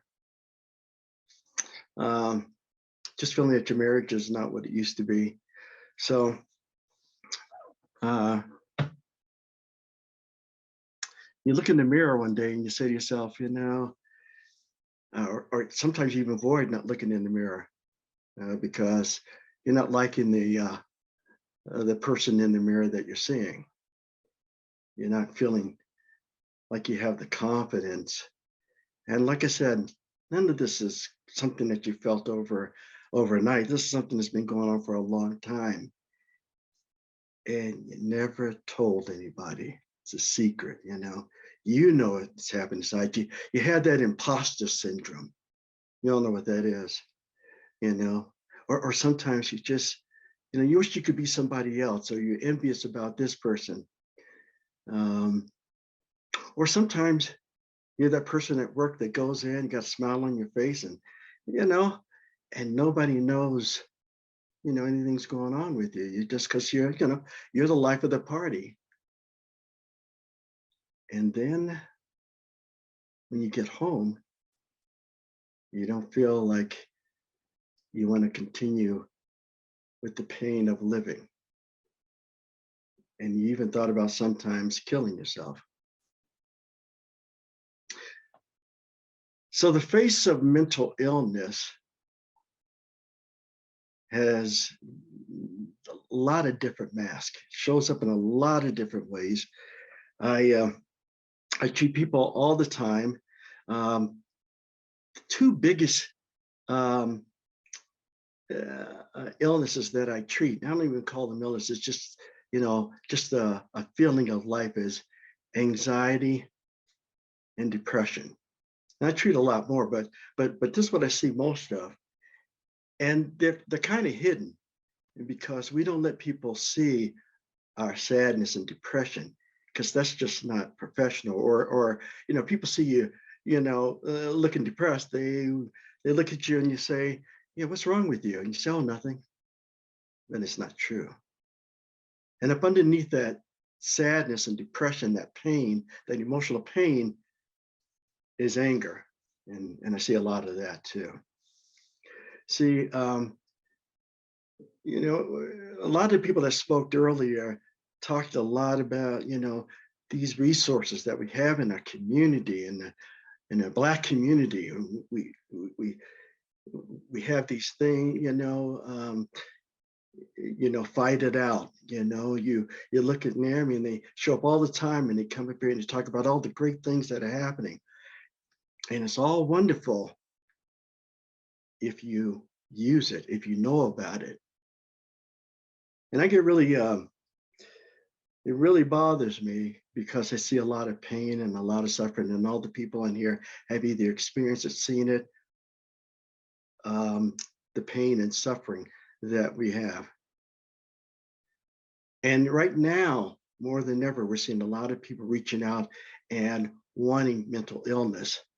And it's almost like if you go to one of these all-you-can-eat places, sometimes it's too much. You don't know which one to go for. My own experience with my mental illness had to do with,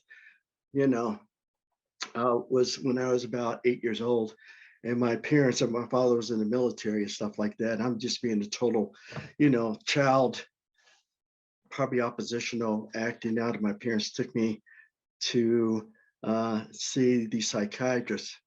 I didn't even know because they kind of lied to me. I thought I was going one place, and then they put me in this room, and I see this, about 8 psychologists, I can assume, looking back on that, and they're all looking at me, and they're all wanting to know what's wrong with me. And I'm trying to figure out what's wrong with me too, because for me to deserve this type of treatment. So it was very negative, but it left a very big impression on me. Now, they didn't find anything wrong with me, because what they basically said and what was told to me by my parents was that not just being a normal 8-year-old kid, probably had a lot of energy. I might have even suffered from some sort of ADHD or, whatever, but I didn't know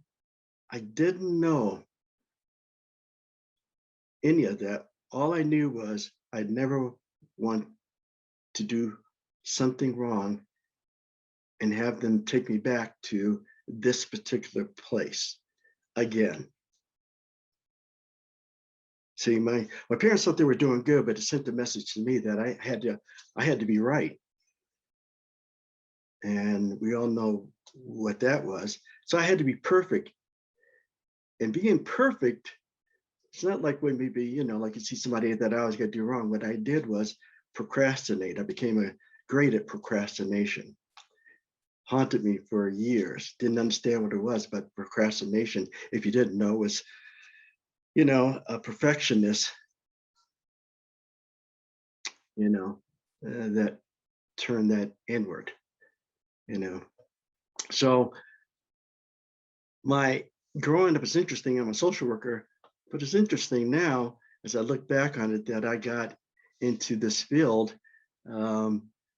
as a way of actually my own healing. It's a journey. But I didn't even know about that need to be perfect until I got into my first year of graduate school.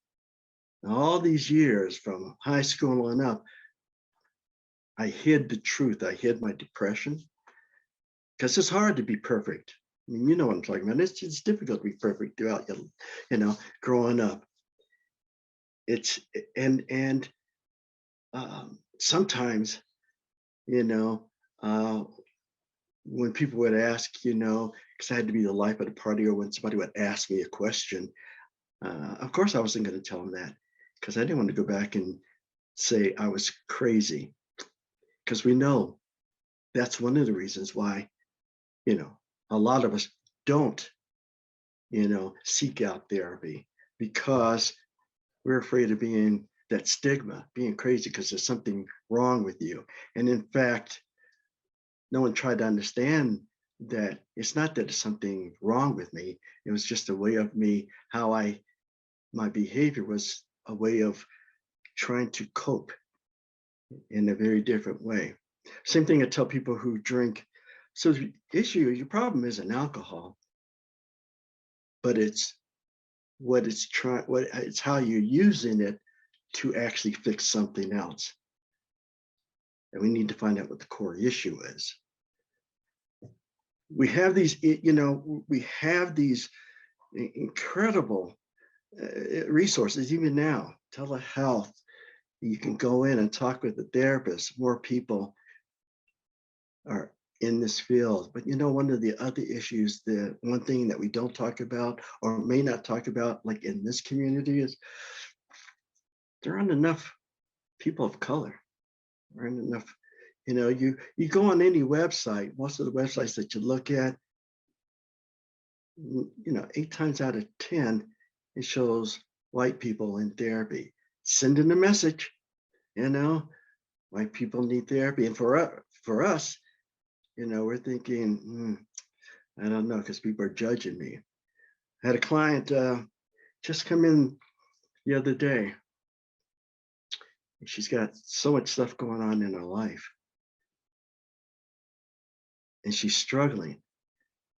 And she finally, after breaking down, crying uncontrollably at work for what she thought was for no reason, she finally sought therapy.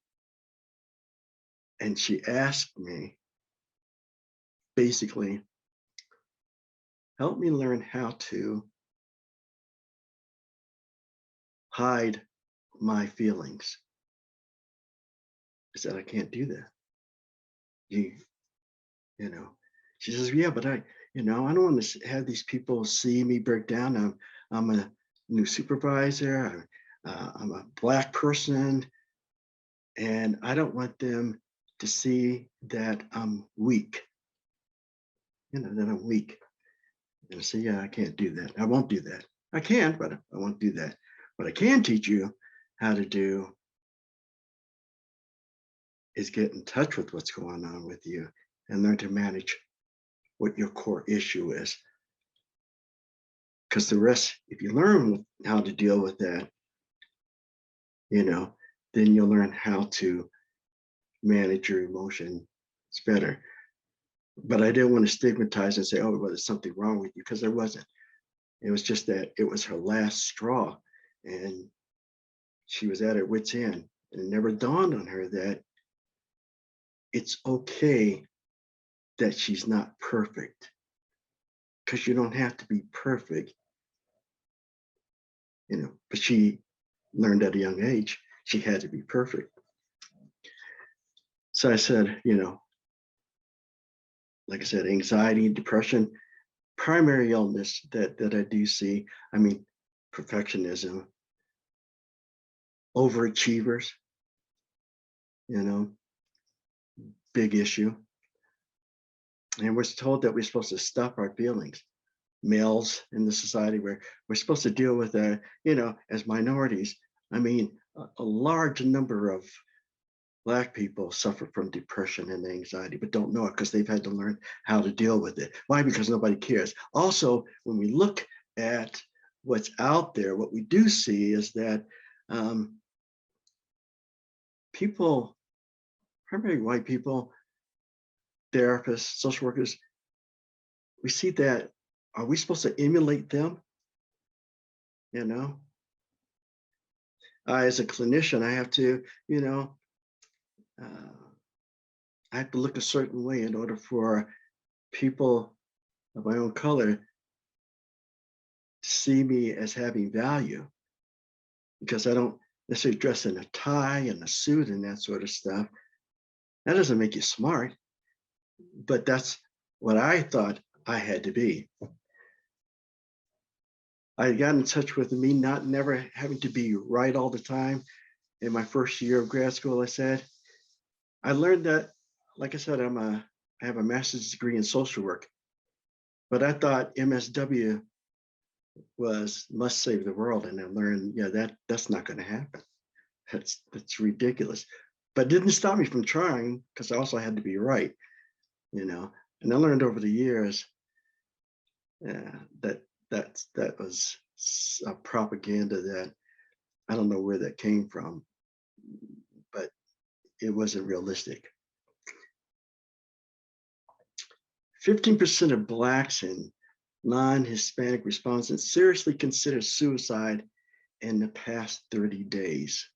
15% of Blacks and non-Hispanic people have felt suicidal in the past 30 days.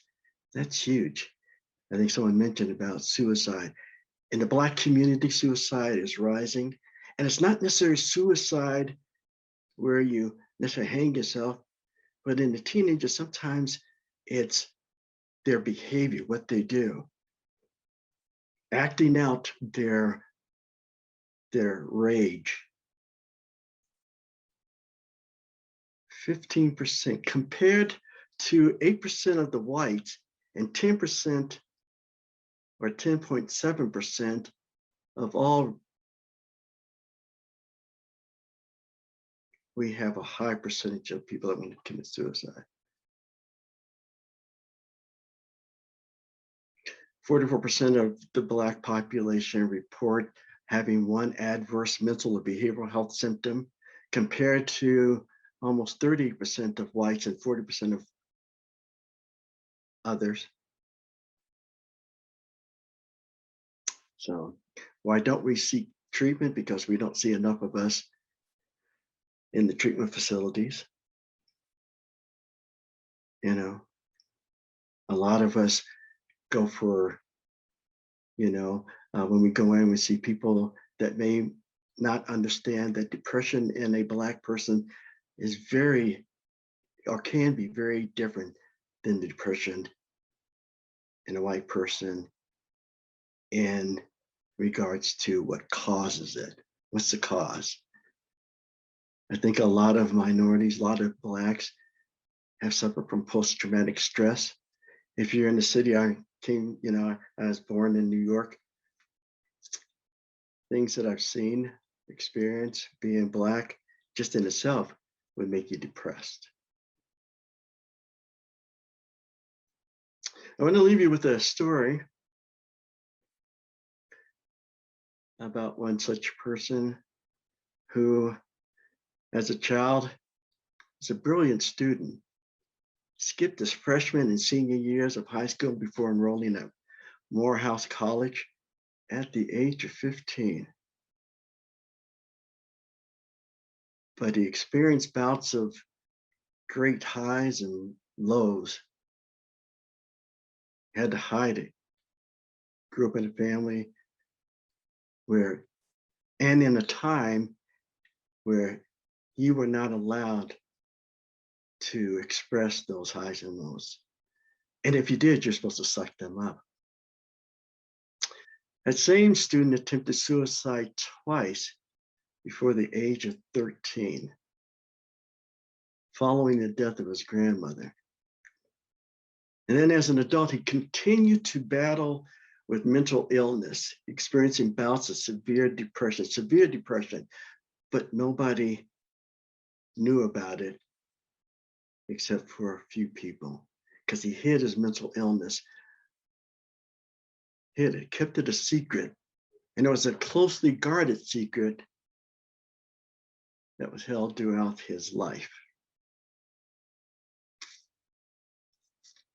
Do you all know who I'm talking about? That person was Dr. Martin Luther King. Dr. King fought depression and fought for mental health, even back then. There are a lot of people who are brilliant and successful who suffer from a mental illness. It's not just an isolated situation. We see now a lot of famous people, Black people, talk about their mental illness. I think of one singer, Fantasia, became famous, was an American Idol star, great singer. She tried to kill herself. She talked about it openly, about how bad it was.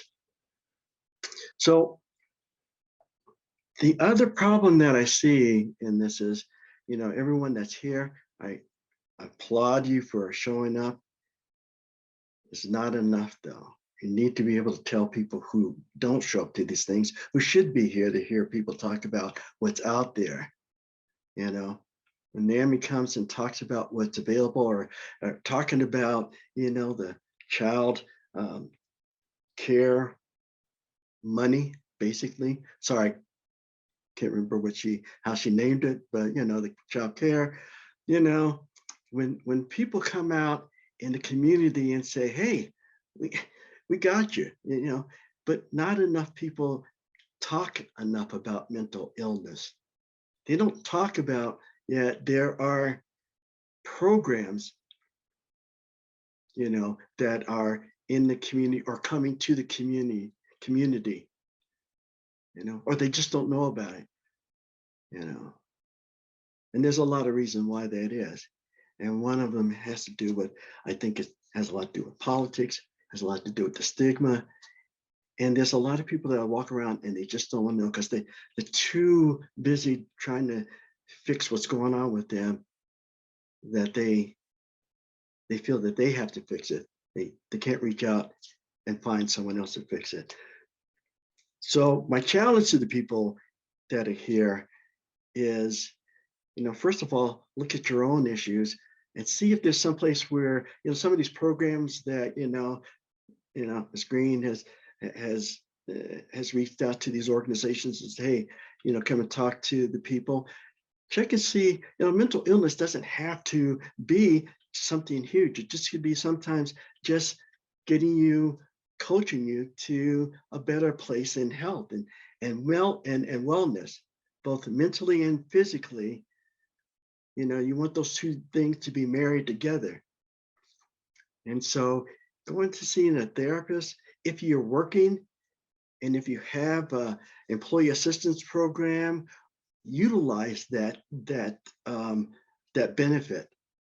You have insurance, utilize that benefit because you're paying for it. So, you know, holding on to it until you really have people who have a mental illness, it's like that catch-22. If you don't think you have a mental illness, then you do, you know. So I encourage people to go and talk with somebody, even if even if you're not an expert, and at least go and talk to somebody if you're not feeling well, or if you're not thinking that you're doing well, or you feel like, geez, life is kind of hard. So I just want to encourage people to do that.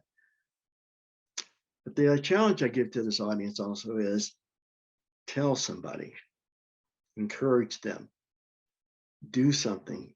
Showing up here is half the battle. The other one is go out and share this with somebody else. So the question is, what are you going to do?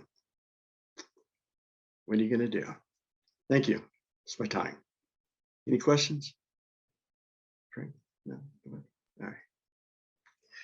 All right. Thank you, Dr. Greer. We appreciate you always showing up for these forums and the incredible things that you bring to us. Great information. Since there were no other questions, we're going to move on to our seventh speaker, Creighton Daniel. Creighton, are you ready to roll? I am. Okay. Cool. Hi, everyone. My name is Creighton. I'm with Cedar Springs Hospital. I'm the business development rep for the Southern Colorado market. So I'm just going to briefly go over Cedar Springs, what we offer, and then how you can access Cedar Springs. And then I'll drop my email into the chat as well. So if you're here also representing like an organization or a church, I would be happy to meet with you to kind of go into more detail about some of our programs and services. So yeah, first and foremost, we offer a variety of programs and services for children, adolescents, and adults, inpatient acute psychiatric care. And that's for, instance, for people who are like in imminent danger to themselves or to others. We see a lot of patients who, have plans to die by suicide. So that's crisis intervention in that aspect. We also have medically supervised detox for adults. psychiatric residential treatment for adults, dual diagnosis rehab, or excuse me, psychiatric residential treatment for adolescents, and then dual diagnosis rehab for adults. We also have military programs and some outpatient programs for children, adolescents, and adults. So some ways you can access Cedar Springs. One, I like to tell people we are like not far from I-25. We are right off of Southgate, especially in a mental health crisis, you know, every minute counts. So we're pretty reachable there. We're in network with insurance, most commercial insurances. We see a lot of TRICARE as well. And then we also understand that, you know, mental illness doesn't take a break, right? So we offer free crisis mental health assessments 24/7 by appointment or walk-in. So like I said, I could, you know, talk for hours about Cedar Springs, but I'm just going to go ahead and drop my information in the chat. And that way, if anybody wants to meet or has specific questions, we can do that as well. Well, thank you, Creighton. Does anyone have any specific questions that they would like to Creighton to ask why he is on screen? I got a question. Sure. My name is Harvey. I work in Northeast Denver doing substance use treatment. And most of my people have some kind of mental health illness. But one barrier that's always the treatment is the financial piece. I know in Denver, if you don't got $10,000, you ain't getting in no rehab, you know, not quickly. So I guess my question is, do you guys take Medicaid or have scholarships, or is there any financial assistance to get in Cedar Springs? Yeah, so I guess specifically for our rehab, we don't take Medicaid. But in full disclosure, this is actually my first week out on the field, so I'll do my best to answer your question. But I know we have done scholarships. I can't tell you 100% that it's for the rehab. We've also done like a charity as well. But if you could drop your email, I'd love to like find a definite answer for you and get back with you. But yeah, I've seen some of that in the past, but I just couldn't speak directly to our rehab program. Awesome. Thank you, Harvey. Right on. All righty. Thank you so much, Creighton, for coming on. Great work that you and the staff at Cedar Springs do. We appreciate your presence in the community. Yeah. Someone else? Barbara? Oh, I thought you had something. So okay. I'm just next, I think, so I was unmuting myself. Well, actually, you're not. Oh, you're not going by the agenda here. You're confusing me. Well, I'm going by the one Stephanie gave me, Barbara. I'm sorry.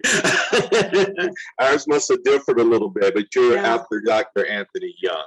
We have Dr. Anthony Young next. Yes. Dr. Young, you're up. Hi there, how are you? It's good to be able to join you on a Saturday afternoon. Tell me again how much time I have, because I have a lot to pack into whatever amount of time that I have. So about 15 minutes, my friend. 15 minutes. Well, I'm going to pack it in. For those of you who know me, it's good to see you on this Zoom panel. For those of you who don't know me, I'm the current president of the Denver Rocky Mountain Association of Life Psychologists. I'm also one of the founding members. We started in 1977, and we're a regional psychological association consisting of licensed clinical psychologists, professional counselors, social workers, and allied mental health professionals. I'm also a past national president of the Association of Life Psychologists. So basically, that's my background. I've lived in Springs since 1977. So my talk is going to be basically on intentionality and mental wellness. So I'll share with you some of my background in terms of how mental wellness relates to how we function overall as human beings. I grew up in Chicago on the south side of the public housing project. I'm the youngest of three sons. of a single parent household headed by my mother. And when I was growing up, it was a very dangerous area. And all of us, as I look back in retrospect, had a lot of mental health challenges. We had a lot of depression, we had a lot of anger, there was a lot of substance use and substance abuse. And we can go on and on and on and talk about some of the type of issues which were so prevalent on the South Side. And these are the type of mental health challenges I was exposed to every day. And in 8th grade, I decided to become a psychologist. I had no idea about exactly what they did, except that they help people solve problems. And they have a whole bunch of my own. So I figured, well, maybe if I could address some of my own mental health challenges, I might be worthy to help somebody else. So that's how I entered the field of mental health, actually in 8th grade. So all of my work since that time has been focused on mental wellness. But while I was growing up, it was interesting about the number of drive-by shootings that I was exposed to and the number of stabbings, and it was just amazing. I think I probably suffered from PTSD and didn't know it at the time. But as I look back upon it now, certainly not only myself, but many of my peers had similar issues. And then the whole fear about police brutality. I remember working at the U.S. Post Office. I was a temporary worker in my junior and senior year. And I worked at the downtown post office, which was a monstrosity. The post office is so big that the Congress Highway goes right through it. If any of you have ever been to Chicago, you would probably remember that huge monstrosity that is still functional in Chicago. So I remember many times getting off at 2 o'clock in the morning. I worked from 5:30 till 2 in the morning. And I would be attempting to get home, taking the bus, which only ran once every hour.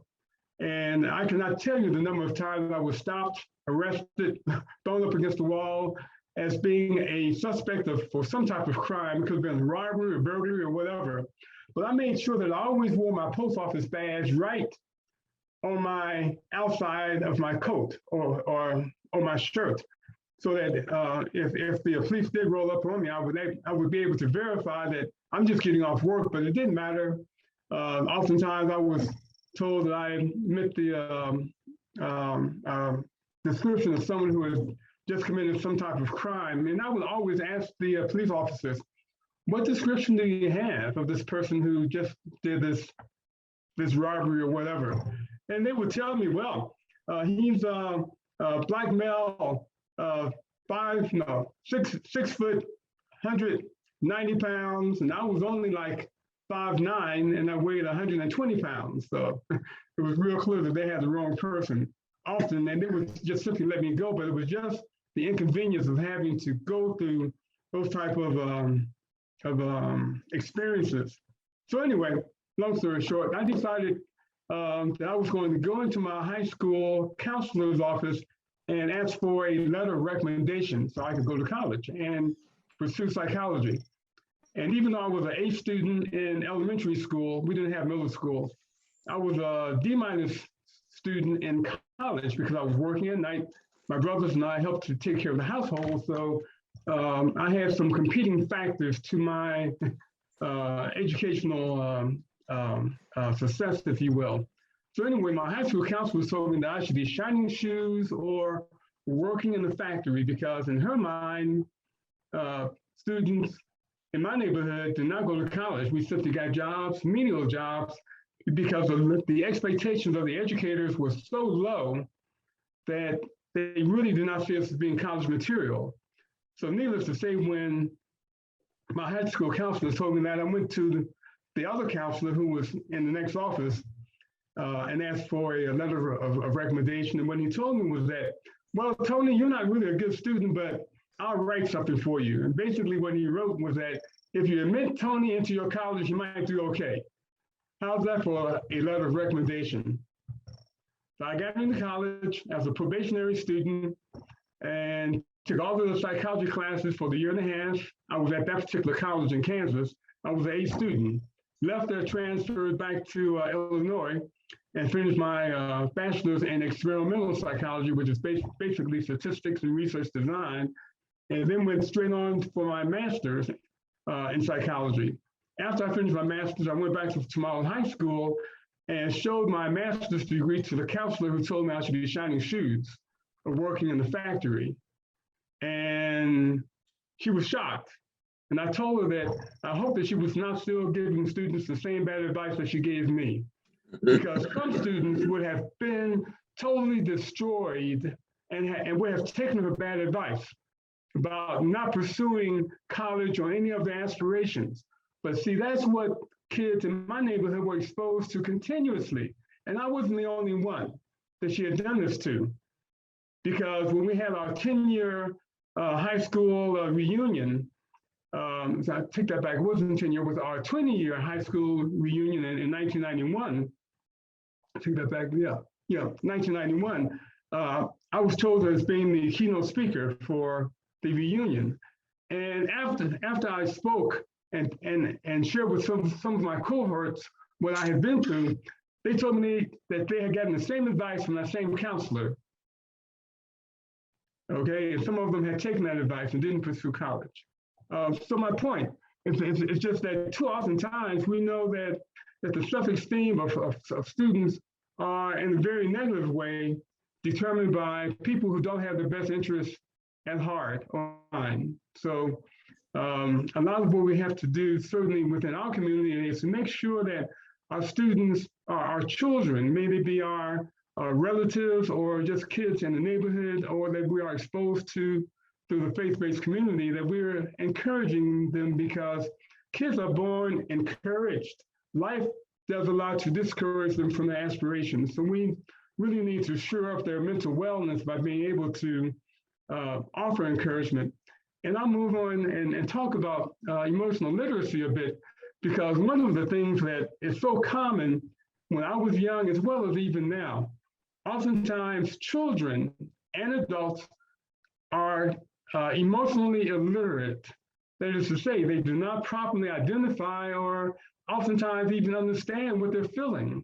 So being able to properly label those emotional experiences is so important, just as King Naive mentioned earlier about having 3 emotions that he was able to identify when he was young. We know that oftentimes young boys, particularly young African-American boys, may identify themselves as being angry when really they're sad. And being able to help them to develop the language which will allow them to be more in tune with what they're feeling, what they are experiencing, so that they can reasonably convey that to someone who might be able to help. And that's the other part. Being emotionally literate is one thing, but also being able to have emotional integrity is so important. Being able to honestly convey to someone else exactly what you are feeling. And then we're talking about conveying that to someone who can help, not just anyone. Certainly, there's a need to maintain some privacy, certainly. So oftentimes, the 2 elements which are very lacking is that we're not really teaching our citizens overall emotional literacy nor emotional integrity. So being able to really use that as a foundation to engage in appropriate help-seeking behavior would be very important. The other thing is that certainly it's critical that we are able to help our children develop adequate psychological armor. And what I say is that too often times, for whatever reason, parents and family members don't really equip their children to deal with racism. And that's being polite, really is white supremacy, to be more specific. We're not equipping our kids to deal with it, and they're experiencing this if you happen to be Black, from the womb to the tomb, whether or not you know it or not. It's always there, it is omnipresent. So being able to have some age-appropriate discussions about how children can develop better self-concepts about themselves and a healthy self-identity by being able to also, in addition to everything else that they have to deal with, to understand what racism look like, what it feels like, so that they can properly identify it and cope with it, because it's not going to go away just because we don't talk about it. So that's very important for our children. Secondly, I think it's very important that we are very intentional about our wellness. And I'm going to use a reframe here. I know oftentimes we talk about mental illness, but I would like to share with you that according to the former Surgeon General, Dr. David Satcher, he said that mental wellness exists on a continuum. From those people who are very adept, they can only get more better because they function so well, all the way to those people who are on the extreme, where they're psychotic, they're out of touch with reality. And basically, most human beings exist somewhere in the middle. And all depending upon what challenges we're being faced with, we may bounce between those two extremes on that continuum. But the fact is that when we think about our wellness in any capacity, it could be mental, physical, or spiritual, it's on a continuum. It's not a zero-sum fact, or I should say, zero-sum a situation where either you are or you're not. So when we talk about mental illness, oftentimes we don't engage in appropriate help-seeking behavior because of the stigma attached to being mentally ill. No one wants to be ill, but we'll all definitely want to be well. And we know that that's very relative. So being able to kind of reframe how we look at the whole issue of stigma. The Denver Rocky Mountain Association of Life Psychologists just completed a statewide survey on mental health stigmas in the Black community. And if you're interested, I can share with you what some of those findings are. We're going to publish our report in November on our website, and I'll put our website on the in the chat for you. So let me close very quickly by saying a few things. First of all, it's very important that we are intentional about doing something every day so that we will improve and enhance our wellness mentally, physically, and spiritually. If we were able to do that, perhaps we can experience a greater level of satisfaction about our personal lives. But too often times, we're not very intentional. We let things happen rather than waking up saying, I'm going to be very intentional about doing one thing that will improve my mental wellness today, not tomorrow, today. And the same thing physically and spiritually. We know that you are what you eat, and some people eat very unhealthy things which have very detrimental effects upon their mental wellness. So it's very important that we eat healthy, that we meditate, we take time for ourselves, and that we avoid toxic substances and, if possible, toxic people. Because those things can be very detrimental to our mental well-being. And lastly, let me say that when we talk about the need to have more mental health professionals who are of the same ethnic cultural group as the people who are seeking service, that's very important. The research bears that out. But I would dare say one thing might be even more important, and that would be to have mental health professionals who are trained in culturally congruent and culturally informed interventions. Too oftentimes, the graduate programs, and I'm a retired professor from UCCS, I taught there for about 26 years as an adjunct. Graduate programs, not just at UCCS, but across the country, are doing a very inefficient job at providing graduate training that includes culturally congruent and culturally informed interventions and information. So therefore, unless we really change the training programs at the graduate level, nothing's going to really change. We can actually increase the number of Black and Brown mental health professionals and not change the training at the graduate level, and we have really just reproduced the same problem that we've had for a very, very long time. So we need to have both culturally congruent, informed graduate training programs in mental health, as well as having more people of color enter the professions. And I think my time is up, so thank you. If you have any questions, I'll take those now, and I'll put our website in the chat so that you can get a mental health stigma report that I talked about earlier. Any questions, anyone? Dr. Young, this is Steve, and I just wanted to say I loved your presentation, and I would love to have a one-on-one conversation with you. You have a lot of wisdom and insights into all the different things that you've shared today. And I've seen you on this program before, and thank you for what you do for the whole community, and not just the Black community, but everybody out there that's struggling with mental health problems. You're welcome. Thank you. You're very welcome, sir.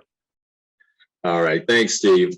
Thank you, Dr. Young, for always participating with us and taking time out of your valuable day to come in and share your perspective and your very learned information about the forum that we're talking in. You're more than welcome. Thank you for having me. Absolutely. Yes. All righty. So next up, Barbara, you are on, young lady, and I don't want to butcher your last name, so I'm going to let you introduce that name for us to make sure that we get it right. Thank you. I'm Barbara Lotz, and I'm integrated healthcare specialist at Viant Healthcare.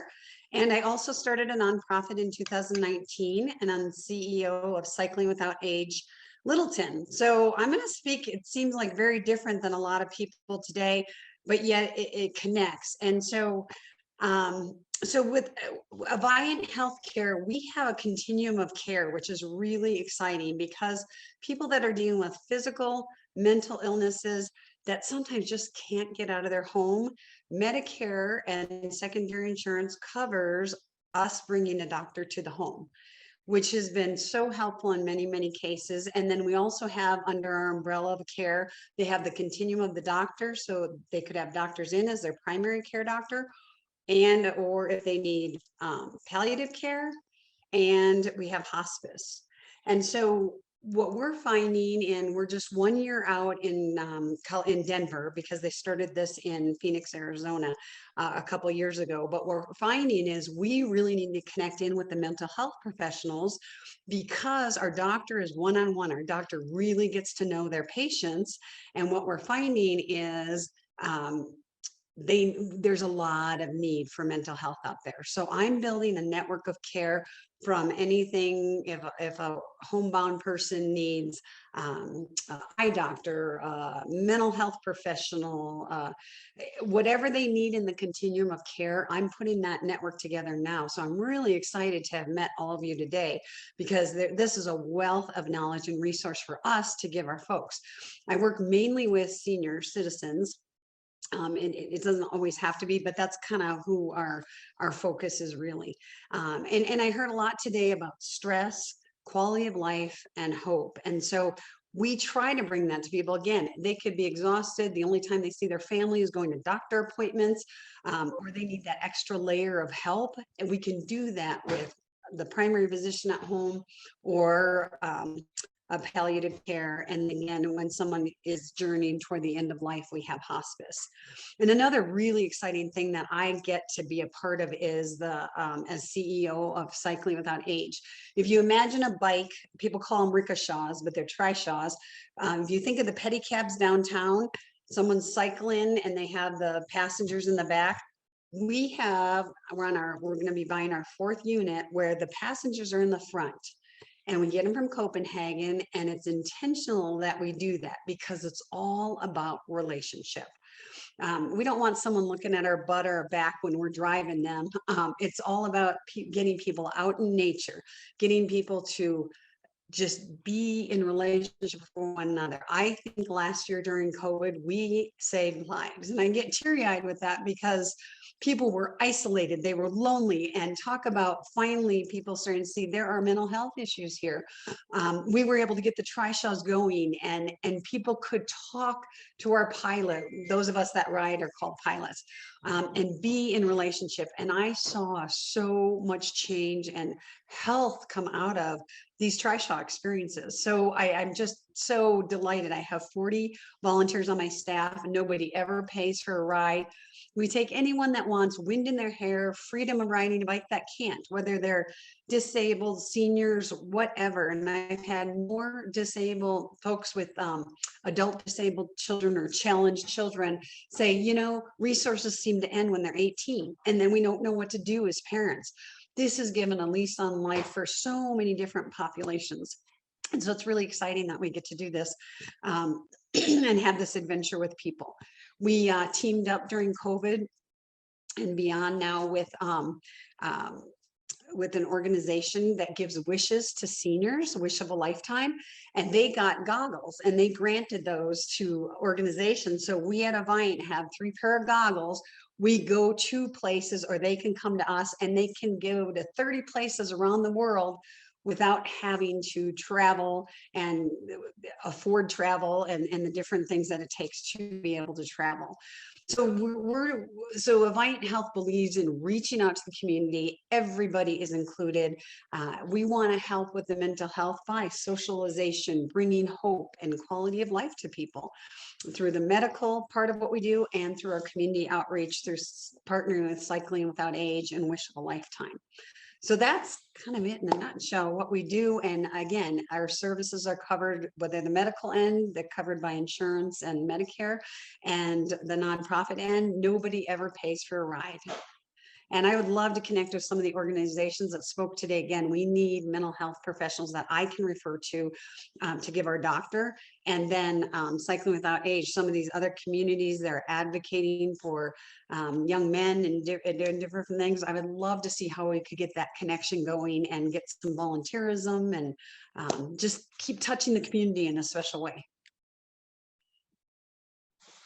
Oh my, what great passion you brought that with, young lady. And I really, what struck me was the collaborative piece that you really shouted out to the community today. So make sure you get a hold of Barbara and figure out how to collaborate on a greater scale. Anyone have a question for her?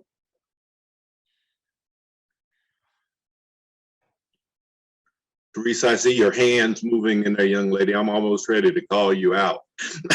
I didn't know. I love questions. Many questions. I don't think there are, so we're going to move on with Barbara. Thank you so very, very much.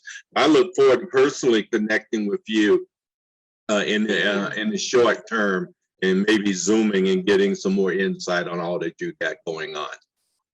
Thank you. I would look forward to that. Absolutely. All righty. So next up is, and our final speaker for today is Steve Bell. Steve, we are waiting for you. Thank you, Frank. I'm delighted to be a part of this group. I'm a member of the board of directors for Another Life Foundation. I have been friends with its founder and executive director, Ms. Stephanie, also known as the boss lady, because I know that's what it says on her desk. And it's like to have an organization like Another Life that is run by people with lived experience with serious mental illness, and also helped with wonderful allies who understand that not only the needs of people of color, but also the needs of the greater community when it comes to stigma and discrimination and poverty.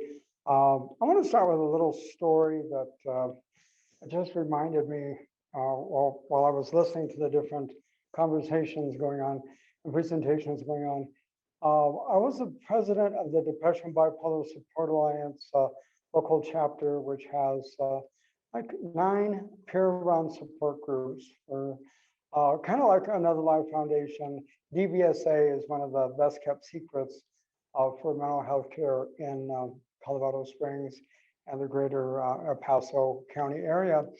And the thing that just kind of, it's a memory, it's a strange memory, but we're talking about discrimination, we're talking about diversity, and of course there's this whole thing of, ever hear this term, chronically normal people? Well, there's this woman named Patricia Deegan who was locked up in a Massachusetts psychiatric hospital, who was told that she would never, ever get out, that her schizophrenia would keep her from being anything except a mental patient. And she fought against that, and she came out of that situation with a PhD in psychology, and now speaks all over the world. And she pushes back against that discrimination. Well, I've experienced that personally when I was with DVSA, and here's what happened. I went to this basically kind of a cocktail party. It was a retirement party for a school, actually professional school for psychology that used to be here in Colorado Springs. And so the retiring guy, the faculty was there, students were there, and most of them in PhD programs and so forth. And I was the only, you might say, mental patient in the room, at least acknowledged myself, because I have bipolar disorder and was correctly diagnosed in the year 2000. Prior to that, I'd been misdiagnosed with just major depression. But by the time I was president of the chapter, my recovery was going pretty good. And I thought I'd do a little experiment. Now, obviously, I am not Black. So nobody could say, well, I'm just another, white guy in the room. And everybody assumed I was a mental health professional. At the time, I was not. And I talked to different people, and we started talking shop, as it were. And everything was fine. As soon as I started sharing even a little bit of my mental health recovery story, it was kind of weird. People started walking away from me and stepping back, like I had a disease or something. So it's like, okay, I kind of get that. Then I jump back into my family history. And this is not something too many people know about. And it's just, I don't know why I don't share it more. Maybe because I think they won't really listen or really care.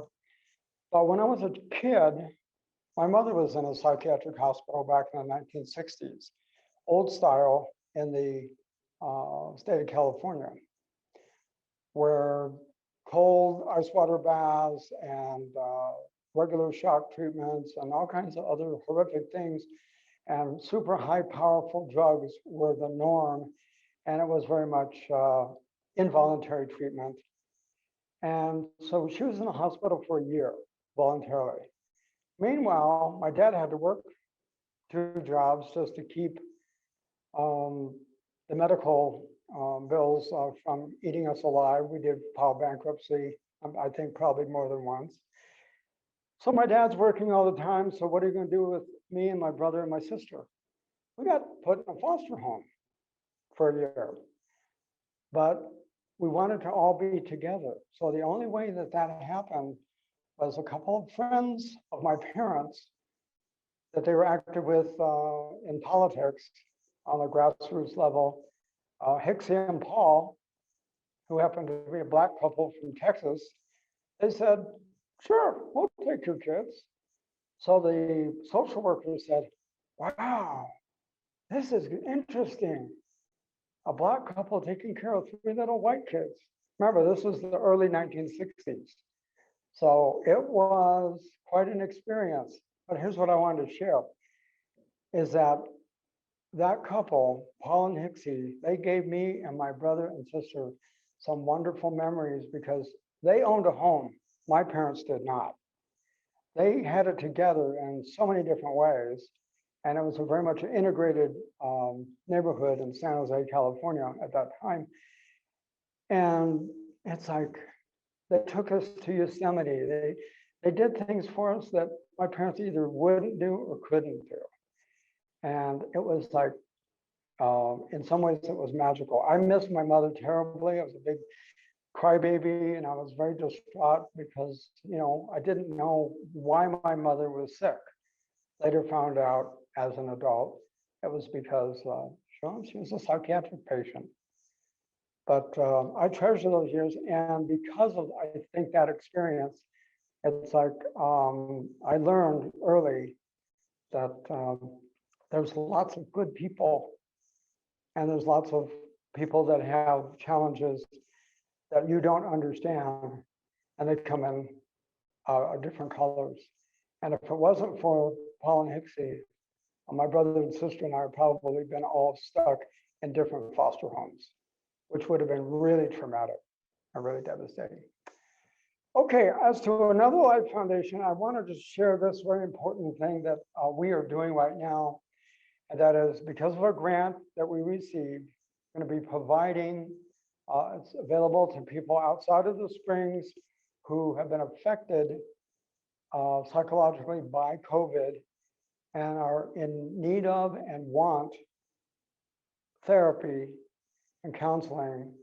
And through ALF, you can get 5 sessions virtual like this, Zoom, but no charge. If you've priced counseling lately, in most cases, it's not affordable. And a lot of times people don't have the insurance to cover it. So this is something that the Another Life Foundation is providing right now for people affected by COVID who otherwise wouldn't be able to get any mental health care. So the last thing I want to close with, and I appreciate this opportunity to share with you all, is that I'm an employment specialist. I'm also a psychosocial rehabilitation practitioner. So you might say my wheelhouse is, okay, we got these things called dual diagnosis, like when you think of drinking with depression or substance abuse with schizoaffective, or whatever those labels are. How about food or housing insecurity, and then its ugly sibling, unemployment or underemployment? The poverty rate for people with serious mental illness is very, very high. And that's true across the board. Granted, people in the Black community have much higher rates of unemployment than white people. But then you add mental illness into the mix, it gets even worse. So where I feel most comfortable is, hey, since I've been in that movie called Bipolar Disorder, I can establish a connection with somebody and say, you know what? If you want to go back to work, you can do it. Because the only thing I had going for me when I was really sick was my job. And people wonder, how could you do this? I'm just going, I don't really know, except I had a lot of support. And so with my clients, and we're also working with the Division of Vocational Rehabilitation, of which I'm a vendor, I am delighted to sit down with people one-on-one and say, if you want to get back into the workforce, don't let your psychiatric problems get in the way. There is light at the end of the tunnel, and you can and should have an opportunity to learn the skills you need to go back into the workforce. And it's like the title of this whole presentation today. Mental health is wealth, and that economic piece is important, because if you don't have a place to live, if you don't have enough food to eat, if you're struggling financially all the time, it's really hard to even think about getting therapy and getting better. So really, Frank, that's all I had to share, unless somebody has a question.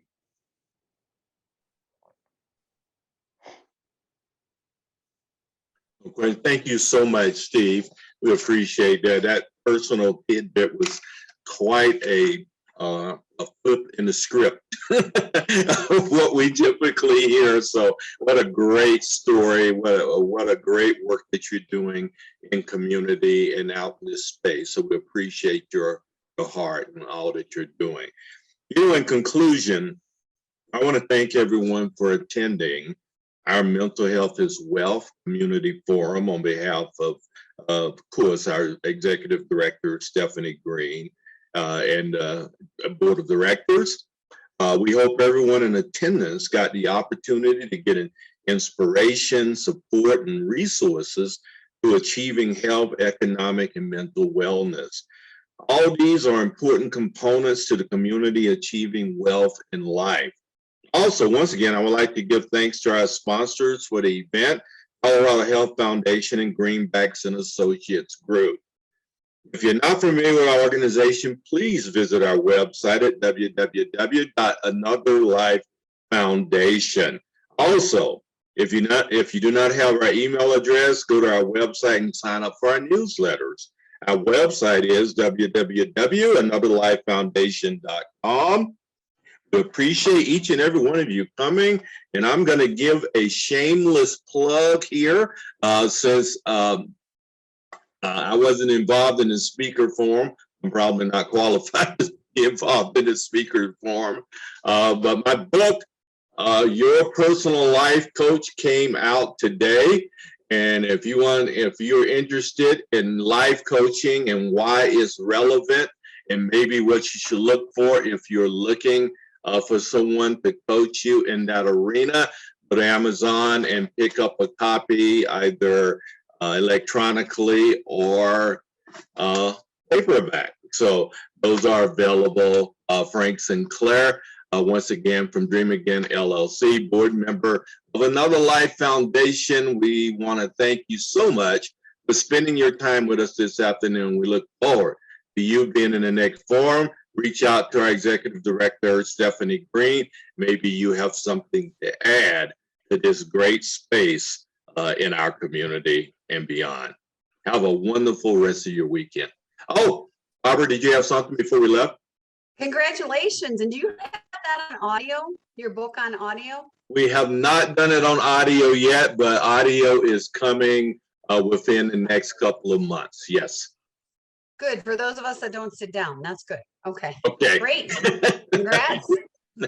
Absolutely. All right. Have a great weekend, everyone.